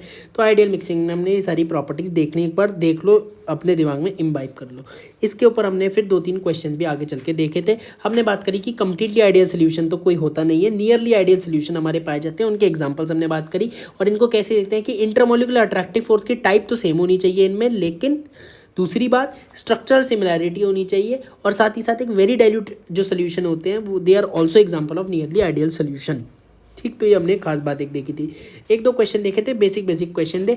फिर राउल्ट्स लॉ पे बात करी थी, राउल्ट्स लॉ में हमने बाइनरी सोल्यूशन देखा। बाइनरी सोल्यूशन में हमने केस 1 में 2 वोलेटाइल लिक्विड लिए कि वेपर में जा रहे थे, तो अकॉर्डिंग टू राउल्ट्स लॉ यही बात निकली कि जो पार्शियल वेपर प्रेशर होगा लिक्विड का सोल्यूशन में, वो डायरेक्टली प्रोपोर्शनल होगा मोल fraction of that liquid in that solution. ठीक है, तो यानी कि पी ए एक्स ए के प्रोपोर्शनल डायरेक्टली प्रोपोर्शनल, और पी बी एक्स बी के डायरेक्टली प्रोपोर्शनल, और जब इक्वालिटी का साइन लगाओगे तो प्रोपोर्शनलिटी कांस्टेंट एक आएगा पी नॉट ए और पी नॉट बी क्या आएंगे, ये आएंगे प्योर स्टेट में जो हमारी वेपर प्रेशर होगा उस लिक्विड का, यानी कि पी ए होगा हमारा vapour pressure of A liquid in pure state, और पी नॉट बी होगा vapour pressure of B liquid in pure state. ठीक, अब एक्स ए एक्स बी हमने ये सारी जो चीज़ें देखी थी, P A P B X A X B, ये हम किस टाइम पे देख रहे थे, इक्विलिब्रियम टाइम पे देख रहे थे, क्योंकि इक्विलिब्रियम पे हमारे क्या अमाउंट कांस्टेंट हो जाते हैं, all measurable property become constant at equilibrium. तो एक्स ए एक्स बी हमारे मोल फ्रैक्शन है एट इक्विलिब्रियम टाइम। इसके बारे में हमने बात करी कि कुछ क्वेश्चनों में हमें इक्विलिब्रियम पे ही गिवन होता है कि इक्विलिब्रियम पे हमें लेना होता है कि इक्विलिब्रियम टाइम वाला ही लेना होता है मोल फ्रैक्शन।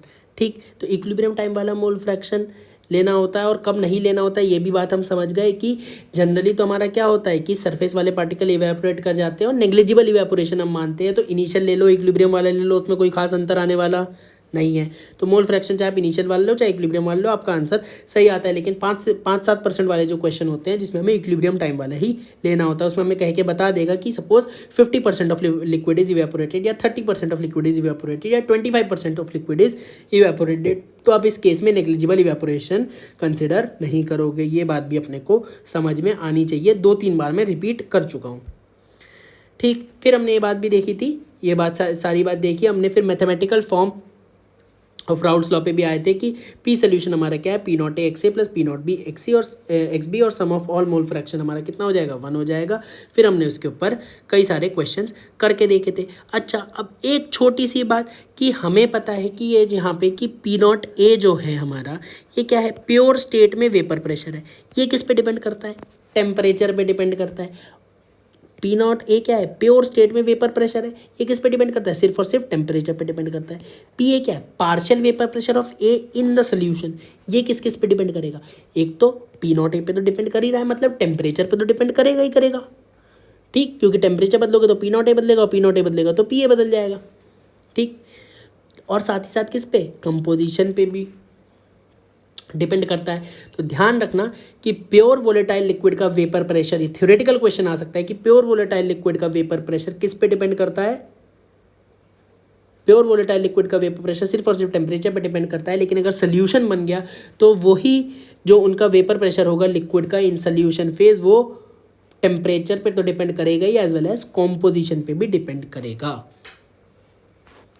हालांकि एक चीज़ जो कॉम्पोजिशन पे डिपेंड नहीं करेगी वो क्या है कि अगर आप चाहे कोई भी कंपोजिशन ले लो, लेकिन जो भी आपका पार्शियल वेपर प्रेशर आएगा, पार्शियल वेपर प्रेशर आएगा, वो उसकी वैल्यू भले ही कंपोजिशन पे डिपेंड कर रही हो, लेकिन वो हमेशा कम होगी किससे, प्योर लिक्विड वाले वेपर प्रेशर से। प्योर स्टेट में उसका जो वेपर प्रेशर होता है उससे आपकी सोल्यूशन फेज में आपका वेपर प्रेशर कम ही होगा। इसका हमने सरफेस फिनोमिना से बात देखी थी, mathematical form of Raoult's law देखी थी, इसके ऊपर सिंपल क्वेश्चन भी देखे, अच्छे क्वेश्चन भी देखे, हमने सारी बात इस पर करी। ठीक है, ये बॉइलिंग पॉइंट से रिलेट करके भी क्वेश्चन हमने देखे। फिर हमने कंपोजिशन वेपर फेज की बात करी कि इसमें डाल्टन्स लॉ भी हम कैसे लगा सकते हैं कि ऊपर वाला जो अबव द लिक्विड है उसको हमें गैसेस मिक्सचर की तरह ट्रीट कर सकते हैं, वहाँ पे हम डाल्टन लॉ लगा सकते हैं, ऑब्वियसली एट इक्विलिब्रियम, क्योंकि इक्विलिब्रियम पे all measurable property become constant. तो पार्शियल प्रेशर किसके बराबर हो जाता है, total pressure into mole fraction के। और टोटल प्रेशर क्या है यहाँ पे, प्रेशर ऑफ सोल्यूशन यानी कि वेपर प्रेशर ऑफ सोल्यूशन यानी कि P A plus P B है। ठीक, और इसी को हमने लिखा, यहाँ पे हमने पी ए को पी नॉट ए एक्स से लिख दिया और डाल्टन्स लॉ से वाई ए इंटू पी सोल्यूशन लिख दिया। वाई ए वाई बी हमारे मोल फ्रैक्शन है वेपर फेज में। ठीक है, बाइनरी सोल्यूशन है तो Y A plus Y B हमारा 1 के बराबर हो जाएगा। सिंपल, ये चीज़ हमें याद होनी चाहिए। इसके ऊपर भी हमने 1-2 क्वेश्चन देख लिए, 2-3 अच्छे क्वेश्चन।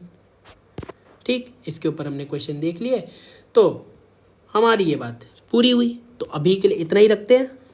ठीक है, आगे हम लिक्विड स्टेट की अपनी कहानी को और आगे बढ़ाएंगे, अच्छे से डिस्कस करेंगे सब चीज़ों को।